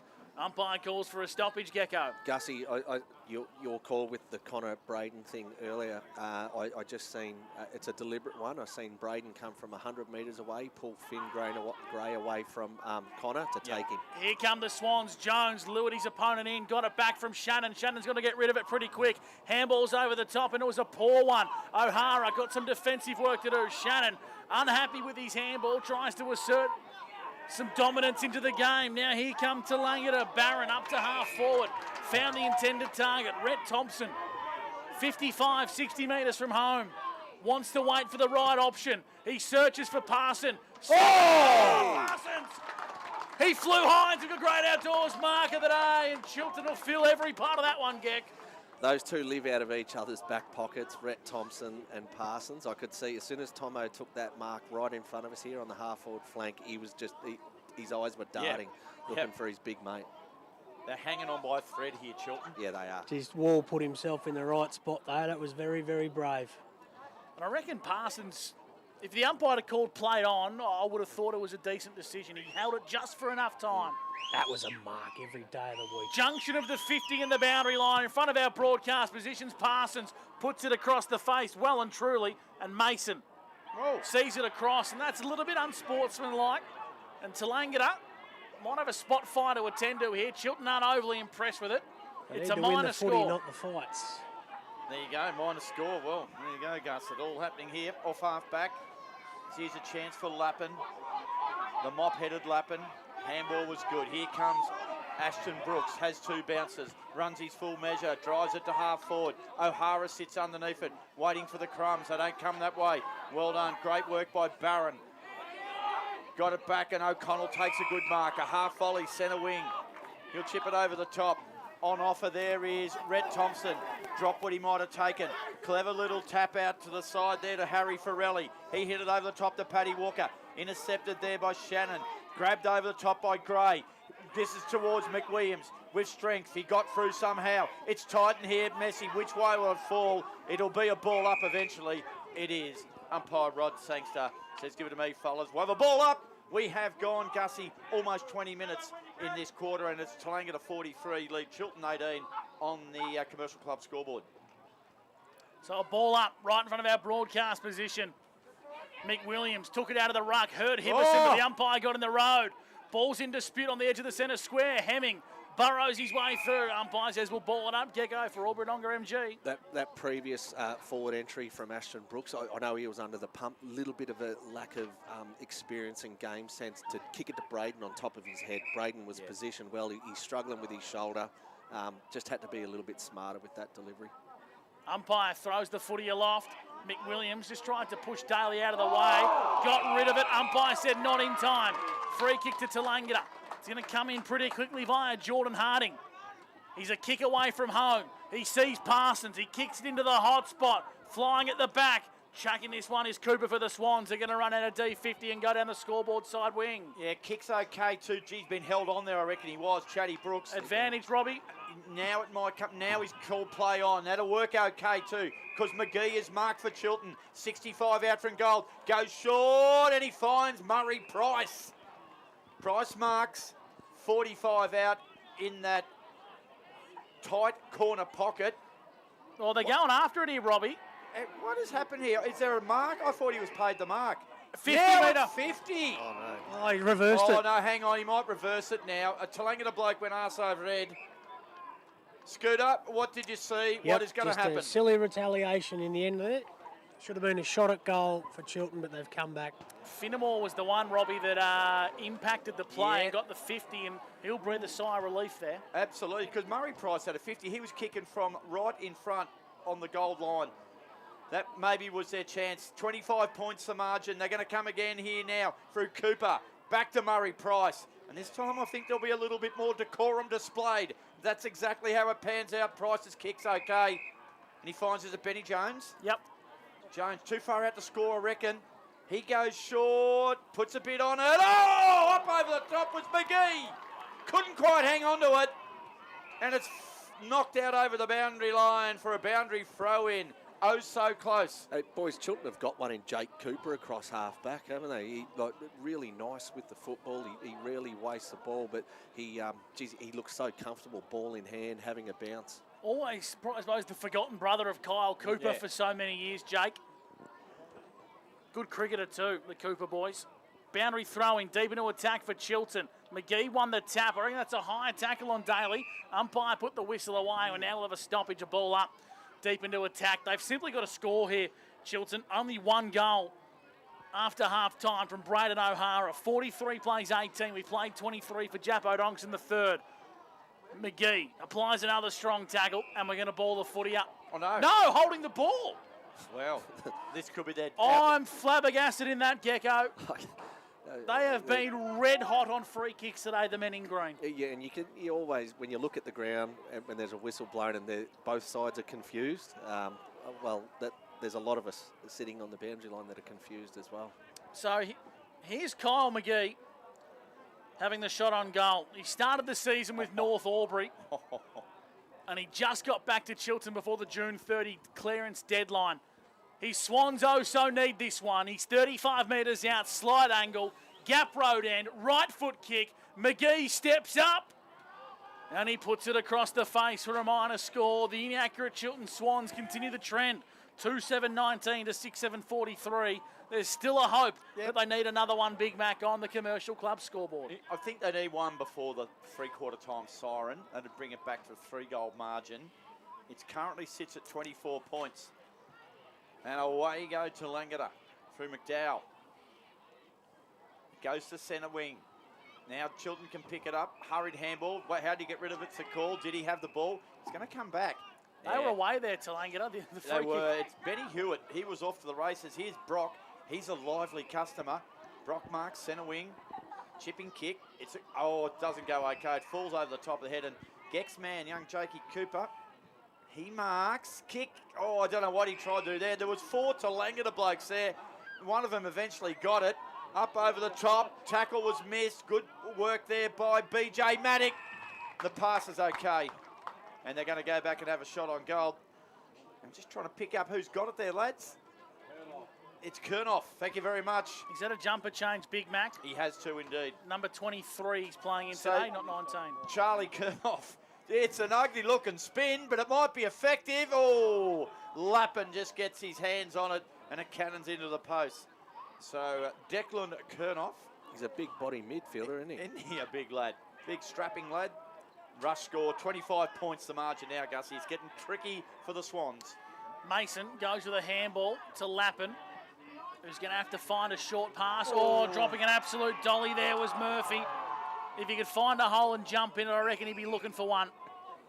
A stoppage deep into attack, Scooter Fraser for the Hoppers. I looked upfield and missed the fact that he dropped the ball, boys. It was going to be a good contest upfield with Mitch Hemming and Rhett Thompson.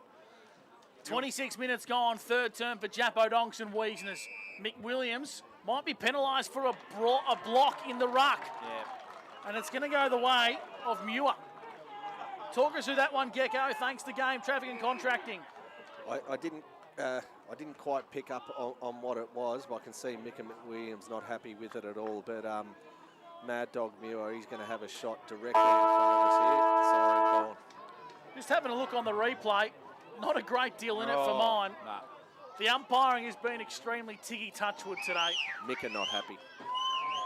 So here's the go for Muir. 5 metres off the boundary, he'll kick from 40 metres, Pony Club end. The crowd tells the story, the Bronx cheers. He's kicked it into the Equestrian Centre with no score. Three-quarter time at the MCG of the Bush, and Chiltern still have a heartbeat, albeit a faint one. They're going to need an almighty fourth term to overcome the rampaging Hoppers outfit. 6-8-44 to Chiltern 2-7-19. The final term coming your way next on TDFL Live, where you won't miss a thing. BUR Real Estate. Get to know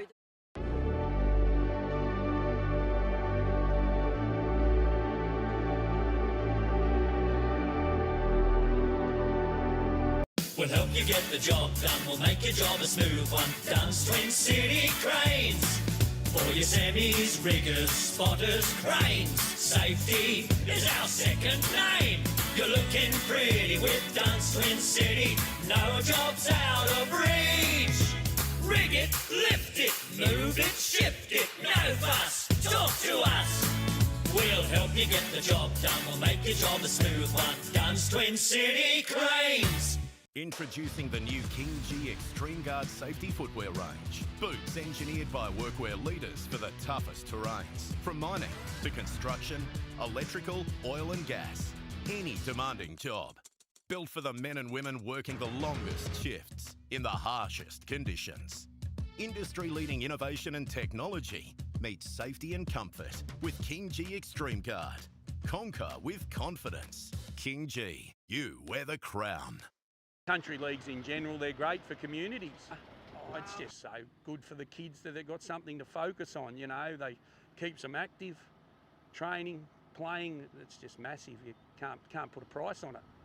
The little bit I see, the pub and the football club's the last thing to go in a town, and when that seems to go, there's not much left, which is sad.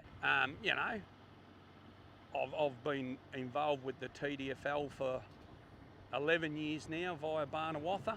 Our business has been very good to us and a lot of people in the community or the country area. I'm not saying every football club, but you'd like to give back, and it just makes sense to give back to something that's right here at on our back door. We're right in the middle of it here.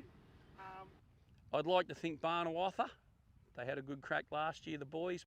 Chanty, Chanty, Chanty, Chanty. Chanty, that's the name to remember. Chanty Holdings are the pros for all the muckiest jobs. For cleaning and servicing septic tanks, treatment plants and grease traps, winery and trade waste, even cleaning car and truck washers. They've been doing it for over 50 years. From Albury to Beechworth, Corryong to Corowa, Wodonga to Yarrawonga, Wangaratta to Henty, and everywhere in between. When it comes to liquid waste, call Chanty. Chanty, Chanty, Chanty. Call 1-800-CHANTY. Here at Wodonga, we can service straight from the front, right through the middle roller door and right round without even having to stop or pull any trailer off.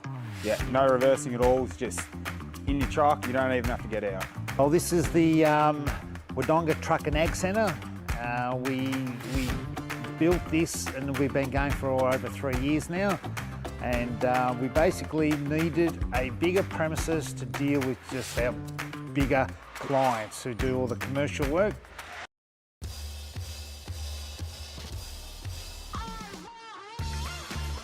The possibilities are endless with Peter Bowen Homes because we build it for you.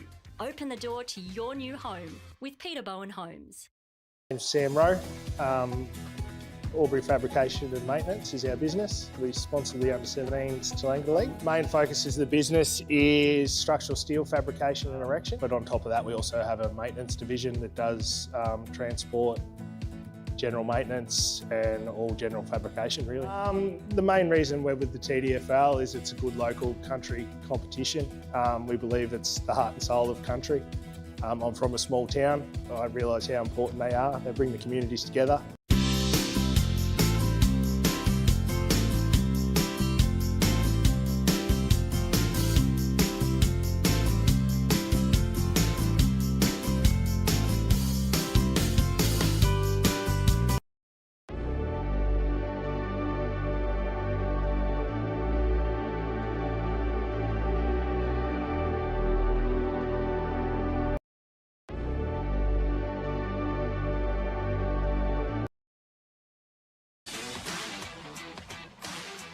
Three-quarter time on Elimination Final Sunday at the MCG of the Bush. Tallangatta are in front, 6-8-44. They've been the better side all day, but Chiltern have been wayward in front of goal, 2-7-19. And that is on the Chant Holdings scoreboard. Brent Gigo-Lewis, give us the quarter's best. Thanks to Bullmax on TDFL Live, a best play from Tallangatta and Chiltern.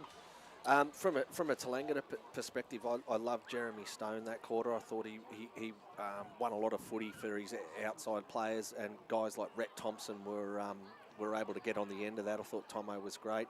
From a Chiltern perspective, young Cooper, Jake Cooper, I loved him across half-back, number 28.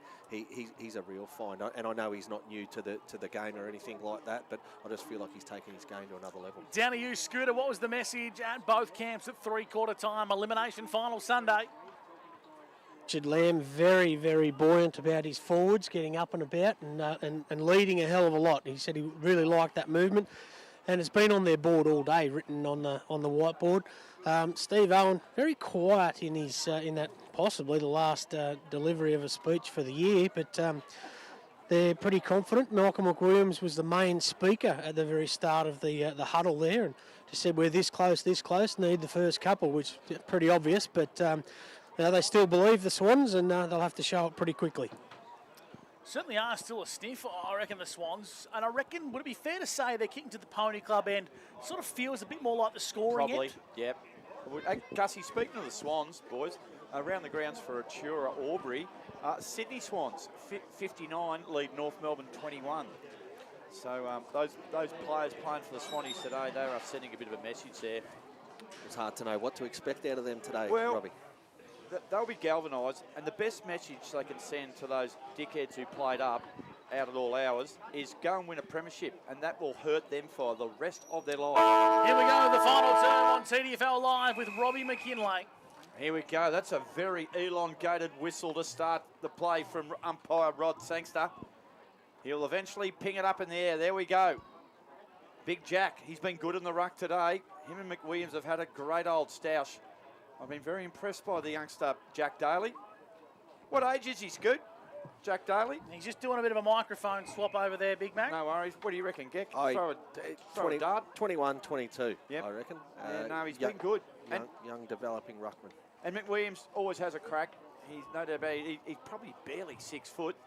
Big Jack wins another one. There's a lot of players in the middle of the ground at the moment. Now it might get some clearance here. Rhett Thompson juggles it, handballs it. Got it on to Jeremy Stone. Got it back to Sean Barron, who's been fantastic today. And that's a good grab taken by Paddy Walker. He adds another dimension to that forward line. Where is Parsons? You can hear the crowd buzzing. Kick all on his own. Coming in late with the fist was wonderful there from Cooper. Betty Mason picked it up one bite, did well. Brooks kicks it long, down the line. McWilliams is going to beat a couple over the back. Surely free kick. No, it's not. Play-on's a call. BJ Maddock gets it inside forward 50. Healy couldn't hold on to a hot one. The umpire says, give it to me, fellas. We'll have a ball up. Fourth quarter started. We've got a minute. We're doing it for Chant Holdings. Yeah, can't say I've agreed with all the officiating this afternoon, Big Mac, and that's me being nice. We'll throw it up inside forward 50. You're a nice guy, Angus. Oh, some don't say that, Big Mac. Here's Mason over the wrapping hand pass to Hibberson. Long down the line, searching for O'Hara. Plays on quickly, gets it on the left boot. Heard a running voice, and it was McGee, and the pass was brilliant. McGee's 55 from home. Not many options are coming, so he switches dangerously across the face of goal. Coughed up a big chance there. High free kick to Chiltern. High free kick to Chiltern. And it's going to be in the hands of Brooks. Brooks plays on, looking for a teammate in Shannon. Uncontested mark from Cannon on the last line of defence. Chiltern just need those opportunities to turn into shots on goal. It's a day of almost for Chiltern, isn't it?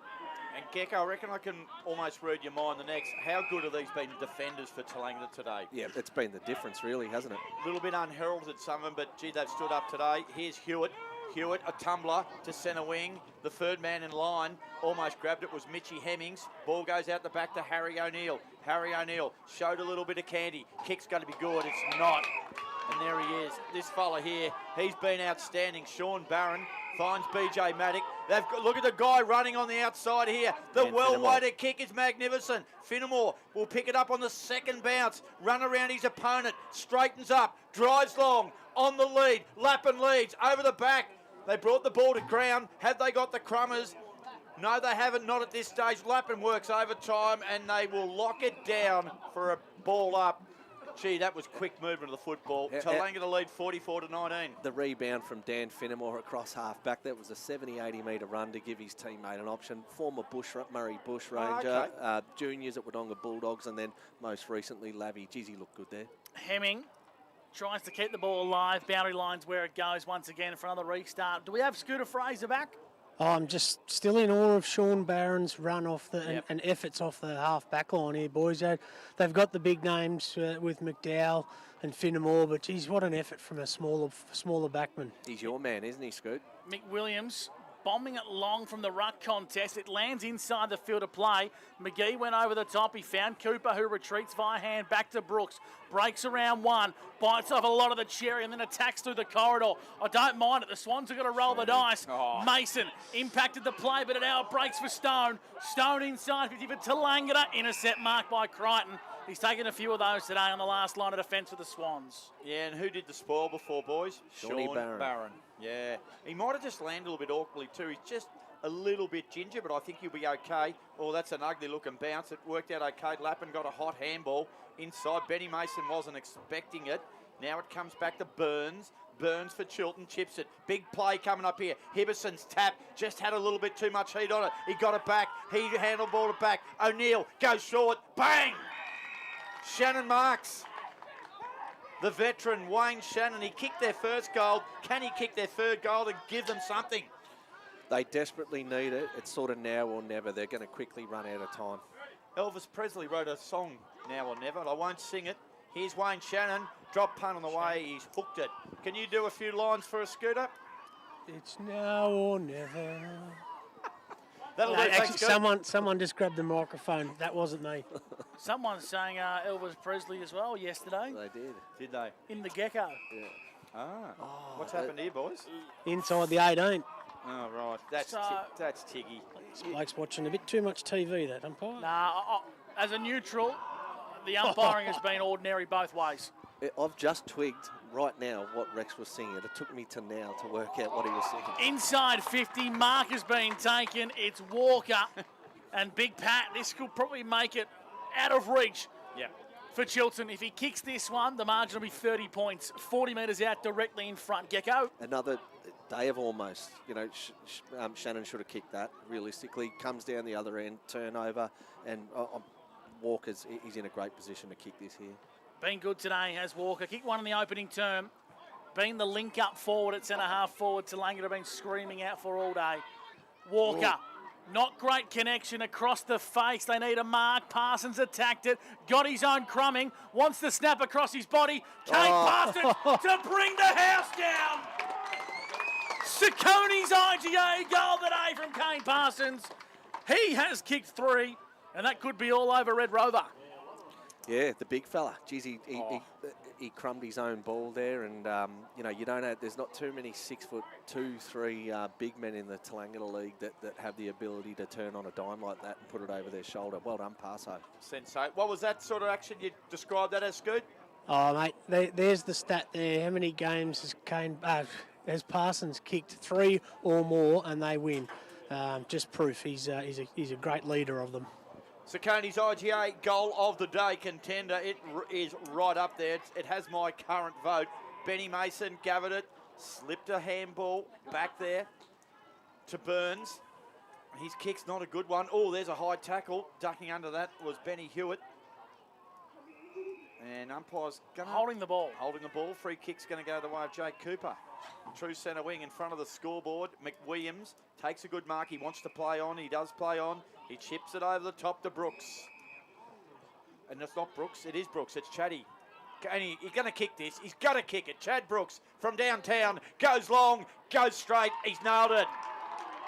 Sakoni IGA, goal of the day contender. A good response to the pass and snap. And he just gives Chiltern a little heartbeat. Great work by Chatty Brooks there. He did that well. Was able to identify an open goal square and played on his right foot. Great goal by Chad Brooks. He's only a kid, 18 years old. That was really smart football by Chad. Scooter Fraser for Black Locks. What's happening at ground level? I'd love to know what the injury to Caleb Bertram is, mate, because he's ran a lot of kilometres today and very fast at times. So if they can somehow get up, he'll be fit for next week. Here's Jones, found Mason, who's gone into the guts. Shows a lot of character. This play steps up, kicks to half forward, but Brooks just had his pocket picked. Kick inboard, straight back to Mason. Screaming for it is Vandermeer on the wing. And he's going to ignore it. He goes short, hits the target, finds Brooks. Inside 50, not the best kick. Poor kick, to put it nicely. Jordan Harding intercepts and Tallangatta attack the guts. Yeah, that's been the one that's damaged them. It's really hurt him today. Paddy Walker, Mitch Hemming. Well done, Mitchy Hemming. Paddled it beautifully. The ball just sits nicely there for Ashton Brooks. He floats a handball. Cooper shakes one way, went back the other. Big play coming up here. Benny Mason did well. Gathered the footy, picked it up, held his poise, got it back to Ashton Brooks. He was tackled immediately. Got a high one. So Ashton Brooks has got a free kick here. Who have they got on their own? McGee. McGee's marked 45 out directly in front. Must kick this goal, Gecko. Has to. Don't pass it off. Geez, a couple of Chiltern players loose here. Gray and they could really make something work here. McGee was the loosest of the lot there, Robbie, unmarked. But look at Gray here on his own at forward flank. He could run nicely into the forward pocket here, but I think McGee's going to take it upon himself. Braden's O'Hara's now, but, well, he's got to kick it now. He's got to kick this goal. Kyle McGee to pull the margin back to 18 points. Kick on the way. He's got it. He's got it. Chiltern have got a heartbeat. 50-32 to Tallangatta lead. And it's game on here at Sandy Creek on elimination final day. So what do they do here? Do they really unleash the shackles and some of the defensive roles that they're running here? Let's just go for it. Yep. Great 5 minutes here from Chiltern. 10 minutes gone on the Jappo Dogs time clock. There's still 15 minutes of football. Now we know they're going to have to kick another 4 goals to win. They're going to have to double their score, but you just sense the momentum swing is going in their favour. 50-32, Tallangatta Construction and Maintenance scoreboard. Mick Williams in the ruck. Got it onto Jones and the Swans win the clearance. Jones gets to half forward. No. Gray got a suicide hand pass and had his back poleaxed into. And the umpire's paid a free kick in the back, I reckon, Gecko. I think he didn't give any indication of a free kick. He just blew the whistle. Well, I reckon Finn Gray might have got one in the back of the ribs here. It was a fair hit. It was a clean hit. But my goodness, it was a rock-solid hit. It was a belter. Finn Gray's a pretty tough kid. He's dished a few of those. It's a free kick. Hey, look at O'Hara hanging around here. What would you do here, boys? Go off, Finn. Oh. Get off the ground, Finn. Yeah, Finn, lay down. Steve Owens demanding he comes off the ground. And Jones has got the ball. Look, Bennett.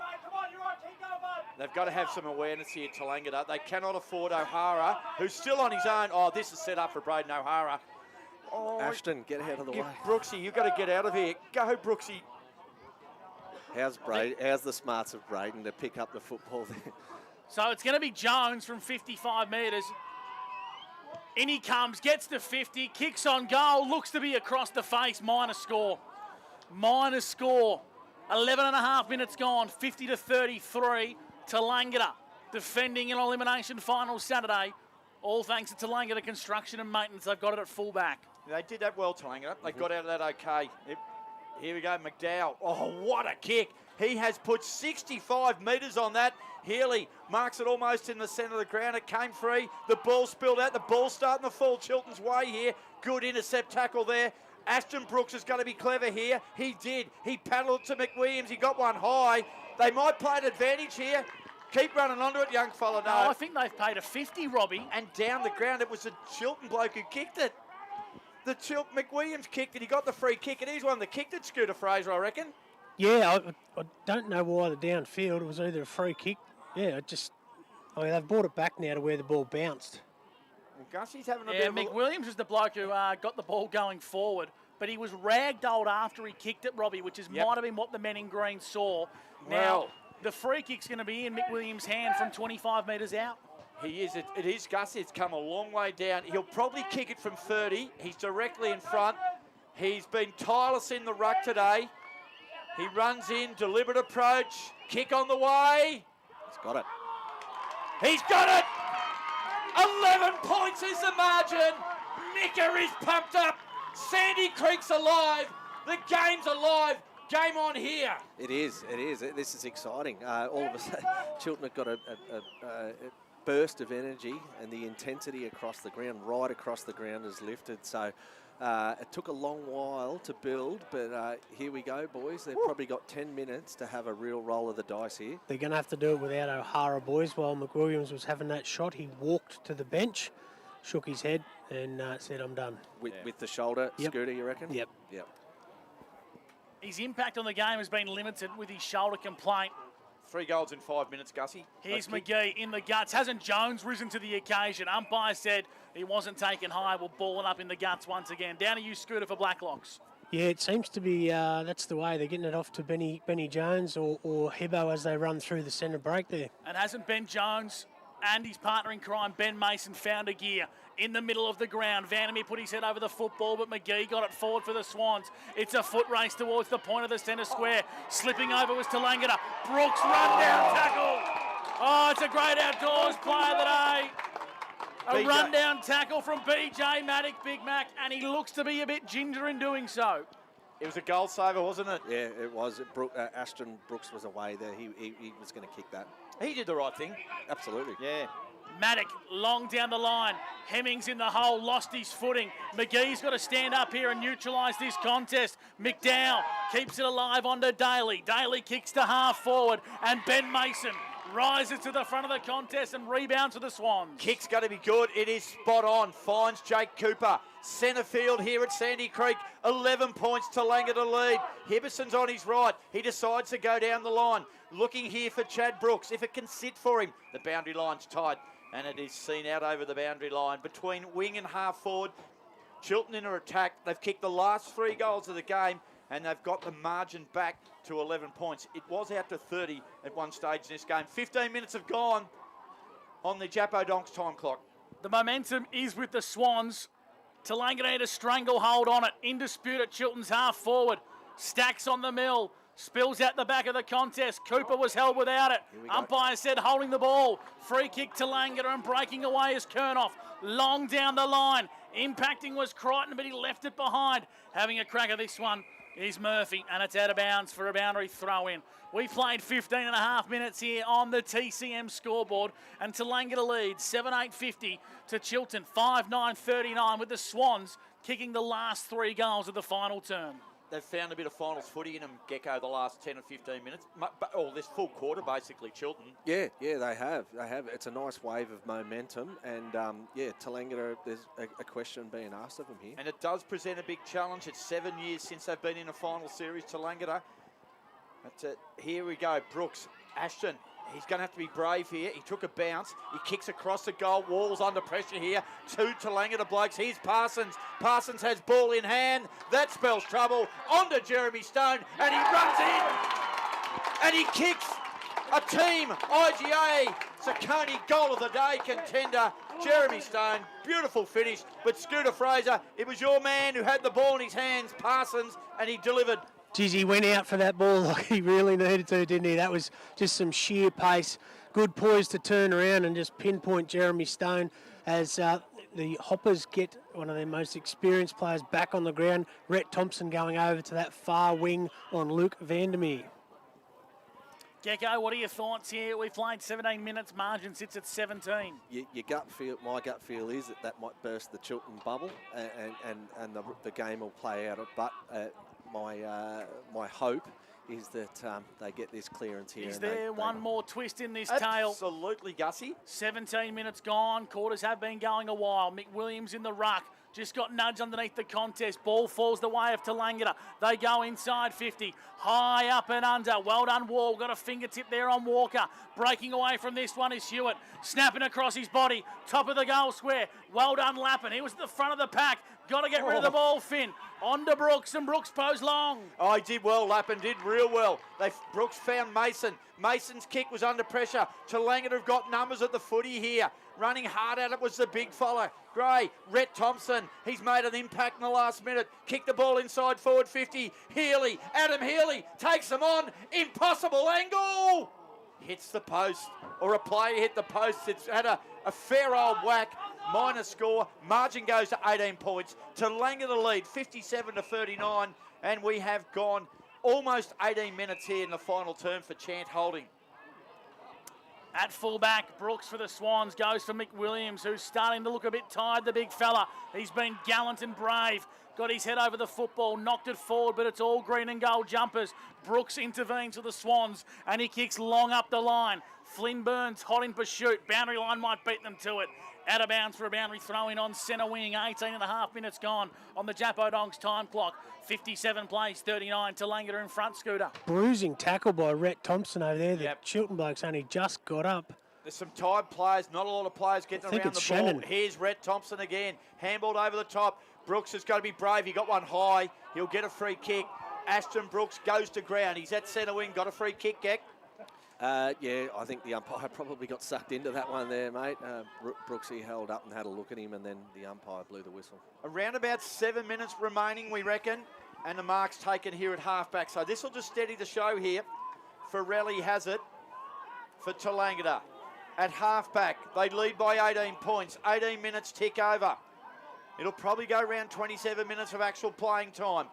Kick to centre wing. Thompson couldn't take the mark for Tallangatta. He comes back, won the footy, handballed it out. Oh, well done, Ashton Brooks. Great pick up. He's going to be knocked out over the boundary line. It'll be thrown in. It's centre wing. Down to you, Scooter. We've got some action on the interchange. And O'Hara back on again. He's on. Yeah, he obviously just wants to do something in the last few minutes. Chuck him in the He's goal gone square. Forward. If anyone can do something, it's Braden O'Hara. Ball's in centre wing, scoreboard side. Chiltern get the ball forward. Hibbison, hot potato, left it behind. Now it sits for Ben Mason. What a last quarter he's had. High up and under. McGee protects the fall, the drop. Impacting was O'Hara. Did he get taken high? Umpire said no. We'll ball the footy up. And Big Mac, you were calling for it. He was all by his lonesome. Braden O'Hara. Yeah, he was. As the clock hits 20 minutes for Japodongs. 57-39. Tallangatta lead Chiltern in the elimination final. 40 metres out from Swans' goal. You saw something, boys? Yeah, Hibbo might have given a high one to a Tallangatta opponent, and that's the way the umpire, the non-officiating umpire, has spotted it. And the free kick's going to go away to BJ Maddock. It was a little clip, but it was high. It was there, definitely there. We've seen it from the box. Maddock switches across the face of goal to McDowell. And they're going to take the sting out of the game here, Tallangatta. They can sense they've got 1 foot in the minor semi-final on a date with Yakandanda. They go long down the line. Flying across is Ben Mason. Impacting is Shannon. On centre wing, Tallangatta Haggard forward via Hewitt. Up towards half forward. The Swans have numbers. Crichton got a bad bounce. Under the pump. Chiltern. Oh, big tackle applied. I was going to say they survive a scare. Crichton goes in once again.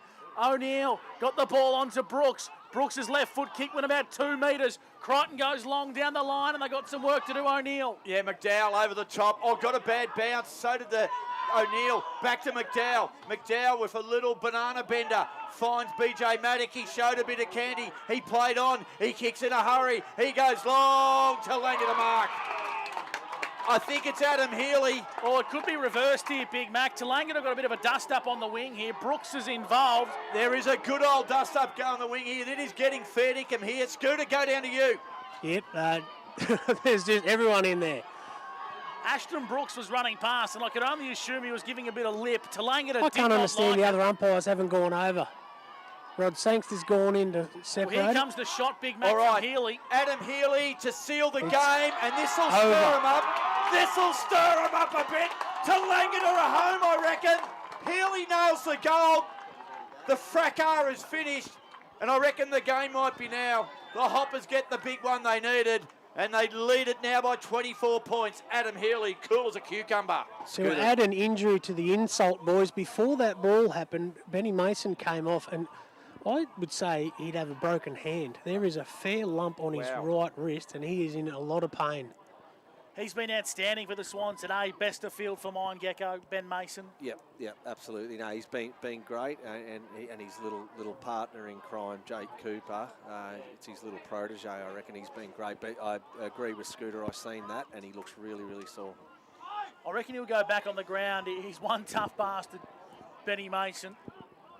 Wouldn't Chiltern be lost without him? I reckon Gus might have a hot finish here too, mate, I reckon. Potentially, the tempers could burst. Hacked forward, and Hemming's going to get the ball to sit for him. He gets to 55, kicking inside 50, and it's a turnover. It's been the story of Chiltern's day with a kick out of D50's paw. O'Hara breaks around one. Handballed forward. He's going to feel that one tomorrow, Brado. Flynn Burns, run down tackle. Umpire said play on. Oh. Didn't have it was Ben Jones. Yeah. Ben Jones didn't have it. He was tackled by Kernoff, and it's a free kick to Benny Jones. 50 metres out. Gecko, does he have the leg? He does, but he had a shot earlier from a similar distance and dragged it, just with trying to get that extra metre or two out of his kick. Braden O'Hara's come off the ground, he's gassed. Ben Mason wants the hand pass, he's ignored by Jones. Jones kicks from 55, it's going to land short, and it's touched through. It's a behind, so you reckon that's curtains now. 23-point lead to Tallangatta, 23 and a half minutes gone. 9-9-63 the Hoppers. Chiltern 5-10-40 here for TCM on TDFL Live. Yeah, gee, I would say, Gussie, maybe 3.5 minutes in it, maybe 3. They've got to kick 4 goals. I don't think they've got it in them. Here we go, mark taken here, that's a steadier. Only a couple of minutes in it, we believe. Jordan Harding, he marks. And it goes to centre wing, and it'll go out over the boundary line. So around about a minute, 40 seconds left in it. It's been a great game of footy, It has. boys. Like even in that middle part of the game where Tallangatta had control, there was never a lot in it in the way of the scoreboard. Yeah, and great credit to Chiltern. They really came at Tallangatta. They got the margin to 11 points. They kicked 3 goals in a row in 5-minute bursts there. They've stuck at it, but Tallangatta, they've been super today. Ball spins back into play. McWilliams was there, got a handball somehow. Can they get a late one here? Harry O'Neill was tackled, centre wing. A lot of players around the footy. Quick hands, Tallangatta now. They'll drive it long Finnemore. Hurry kick inside forward 50. Defending stoutly was young Crichton. He kicked the ball superbly, in fact. Oh, it might be turned over here. Good tackle on the boundary line, though, by Benny Hewitt, Gus. And Hewitt's going to win a free kick. And he's going to play on pretty quickly, Big Mac. Parsons wants it. He wants it one out in the square. And that's where the Hoppers are going to send the ball. Where's Parso? Is it Parso time? Was he held? Doesn't matter. Brock. Goal! Sacconi's IGA goal today and the icing on the Tallangatta cake. Brock's got 3. And the Hoppers are home on TDFL Live. Thanks to TCM. They're going to book themselves a date in the minor semi-final with Yakandanda. That's all she wrote. Gecko Lillis. He's a serial pest, isn't he? Little Riley Brock. He's all over the place. So, he has delivered some nice football to some of his big men. Who's the little fella at Freo? Little Valentine? No. His current day player, little fella there. Little short fella. Little Indigenous boy. He's like him, isn't he? He's everywhere. Everywhere, yeah. Funny little character, Riley Brock. 69-40, Tallangatta are home on TDFL Live, and they get the ball up to half forward. It's been 7 long years since the Hoppers have been to Sandy Creek, and they're going to book themselves a date next week. Here's Cooper, long down the line, but it's all Tallangatta. It's all Tallangatta, and it's Dan Finnemore who's going to take vital seconds off the clock. They've been the best team all day, and they're going to progress to week 2 of finals footy at the MCG of the Bush. Long down the line, High up and under. Big fly across the play from Hewitt. Impacts the contest. Ball pins around at half forward. Hewitt goes once again. Now it's a foot race inside 50. Parsons got a bad bounce of the Sharon. Lappin did well. So too to the Chiltern Swans, but the kick didn't go 15 metres. Vandermeer got no one to give the ball to on his last line of defence. Lappin, 1-2 give and go with O'Neill. Got pressure from Saccone. He kicks an own goal. A Saccone IGA own goal of the day. Own goal of the day. I've never seen anything like that. Harry O'Neill just had nowhere to go, Mate. so he kicked the goal for the wrong side. To my left there, about 30 people from Chiltern that just hung their head in shame at that. So Chiltern, with O'Neill, finds a teammate on this encounter. Hits Murphy and the siren sounds. Been a long time for Tallangatta since 2019, but they've come back to Sandy Creek with a vengeance, and they salute over the Chiltern Swans. 10-10-70 to 5-10-40. It'll be Tallangatta versus Yakandanda next Sunday at the MCG of the Bush, and Chiltern bow out in week 1 of the TDFL finals. I'm wrapped for Tallangatta, Gus and Robbie. And look, they're going to cause... They're not going to be an easy beat by any stretch of the imagination. Yep. They've got some genuine firepower led by Parso, but their strength for me is their defensive half and their ability to rebound and set their forward line up. They're certainly going to get enough looks up forward, and we can guarantee that guys like Dan Finnemore, Sean Barron, Connor McDowell are going to control that. But a great win by Tallangatta today. But hey, Chiltern had a red-hot crack. They had a red-hot crack, and they didn't roll over. They're always known as a tough side to play against, and I thought we'd seen a good game of footy. And I think Chiltern's outs hurt them today. Braden O'Hara, yes, he was named, but he was out of the mix straight away. We might cross down to you, Scooter Fraser, straight away. Looks like you got the victorious coach, Richard Lamb. Yeah, we're looking into the sun here, Lammy. Congratulations, mate. What a win. We spoke pre-match about up forward with Parso being that main one. Paddy Walker rubbed him out for a fair bit for the day, and then down back with Connor. But then you've got Finnemore and Barron. That's the great spread that you spoke about, because there's some blokes that probably aren't known as well as the others. Oh, absolutely, Scooter. And that's where I've been really happy with the group around each line. That we're stepping up each week, and the guys are learning. And look, Finners has been massive to us coming across from Lavy right on the death at the June 30, and I love the way he attacks it, goes about it. Shawnee Barron's had a massive season for us, and look, and I think the guys also learning about what we need to do in the forward half and not rely on Kane all the time. And I love Brocky's game today, a little fella. He just he'll hit up at the ball. He gets himself in some awkward spots at times, but we've been teaching and coaching around being front and square. And today 3 goals doing exactly that was awesome. I know how much it means to you, because you're shaking. 7 years in the finals wilderness, and you've won one. You get to play against Yak next week.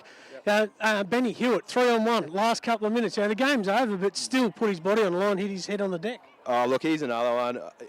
We tried to get him to come back last year, and he said, look, I'm going back up home to Corryong, and I said, look, that's fine, mate, go and do that. And then during the pre-season, we just had a really good chat, and I just love him.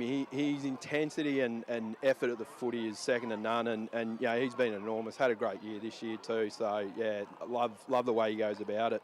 One of the things we were not worried about, but we were looking at before the game is how you were going to go in the ruck against McWilliams, and what a game by Jack Daly.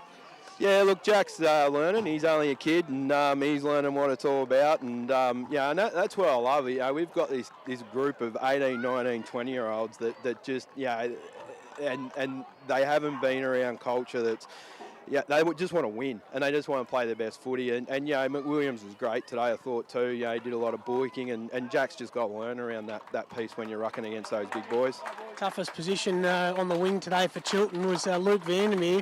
Had BJ Maddock and Rhett Thompson swapping off him. The 2 old fellas, they were pretty good for you as well. Yeah, look, BJ's run down tackle in that last quarter was enormous, and that's what gets you wins in finals. It's those things that we do, and I think we'll be better for it. And next week we take on a great opponent in Yak.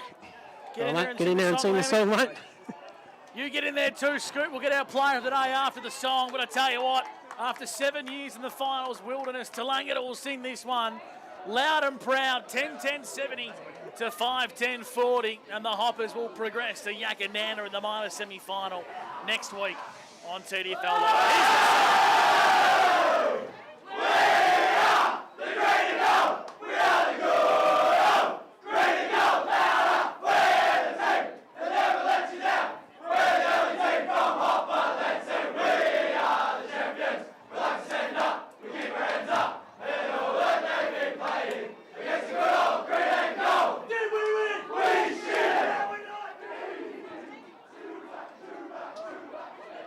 Well, we might have lost the back end of the song there, but full time on TDFL Live, 10-10-70 to 5-10-40. The Hoppers were emphatic, and it's a good win for their football club and a good win for the neutral supporters of the league as well. This Hoppers outfit showed so much this afternoon, and they get across the line when it matters most. Yeah, absolutely. As I said, I'm really impressed. I really enjoyed the game as an innocent bystander today. I thought Tallangatta were really impressive. How's the post game catch up between Scooter and Richard Lamb? The emotion with Richard, you know, the excitement around having his team in the finals for the first time since 2019. I've really enjoyed learning a little bit about Richard today, but also their team. I credit to them. I thought it was fantastic. We'll wrap up our live stream here, but stick with us on the radio. Call. Thank you for tuning in this afternoon and watching TDFL Live. We'll be back next week for the major semi-final between between Kiwa Sandy Creek and the Barnawatha Tigers, and on Sunday the minor semi-final between Yakananda and Tallangatta. If you're with us on 2AY, we'll continue things right after this. Goodbye to those who tune in on TDFL Live. And we'll continue our broadcast here on...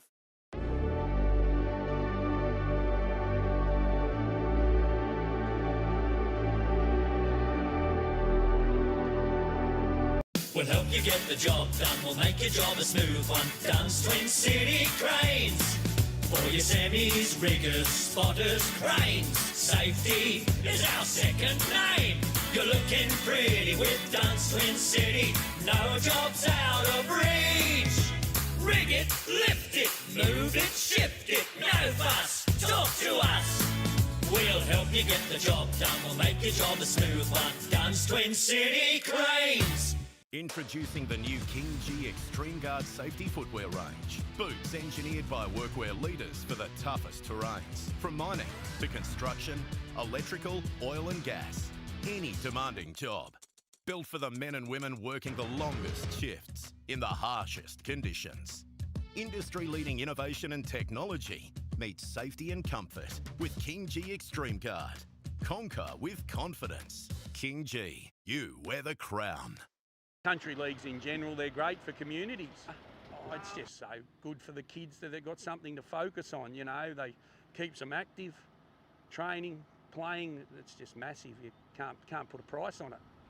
The little bit I see, the pub and the football club's the last thing to go in a town, and when that seems to go, there's not much left, which is sad.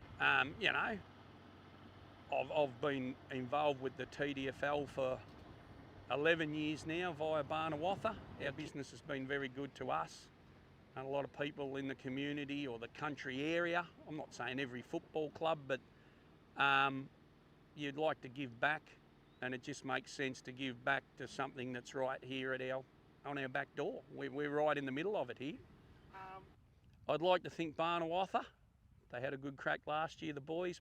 Chanty, Chanty, Chanty, Chanty. Chanty, that's the name to remember. Chanty Holdings are the pros for all the muckiest jobs. For cleaning and servicing septic tanks, treatment plants and grease traps, winery and trade waste, even cleaning car and truck washers. They've been doing it for over 50 years, from Albury to Beechworth, Corryong to Corowa, Wodonga to Yarrawonga, Wangaratta to Henty, and everywhere in between. When it comes to liquid waste, call Chanty. Chanty, Chanty, Chanty. Call 1-800-CHANTY. Here at Wodonga, we can service straight from the front, right through the middle roller door and right round without even having to stop or pull any trailer off. Yeah, no reversing at all. It's just in your truck, you don't even have to get out. Well, this is the Wodonga Truck and Ag Centre. We built this and we've been going for over 3 years now. And we basically needed a bigger premises to deal with just our bigger clients who do all the commercial work.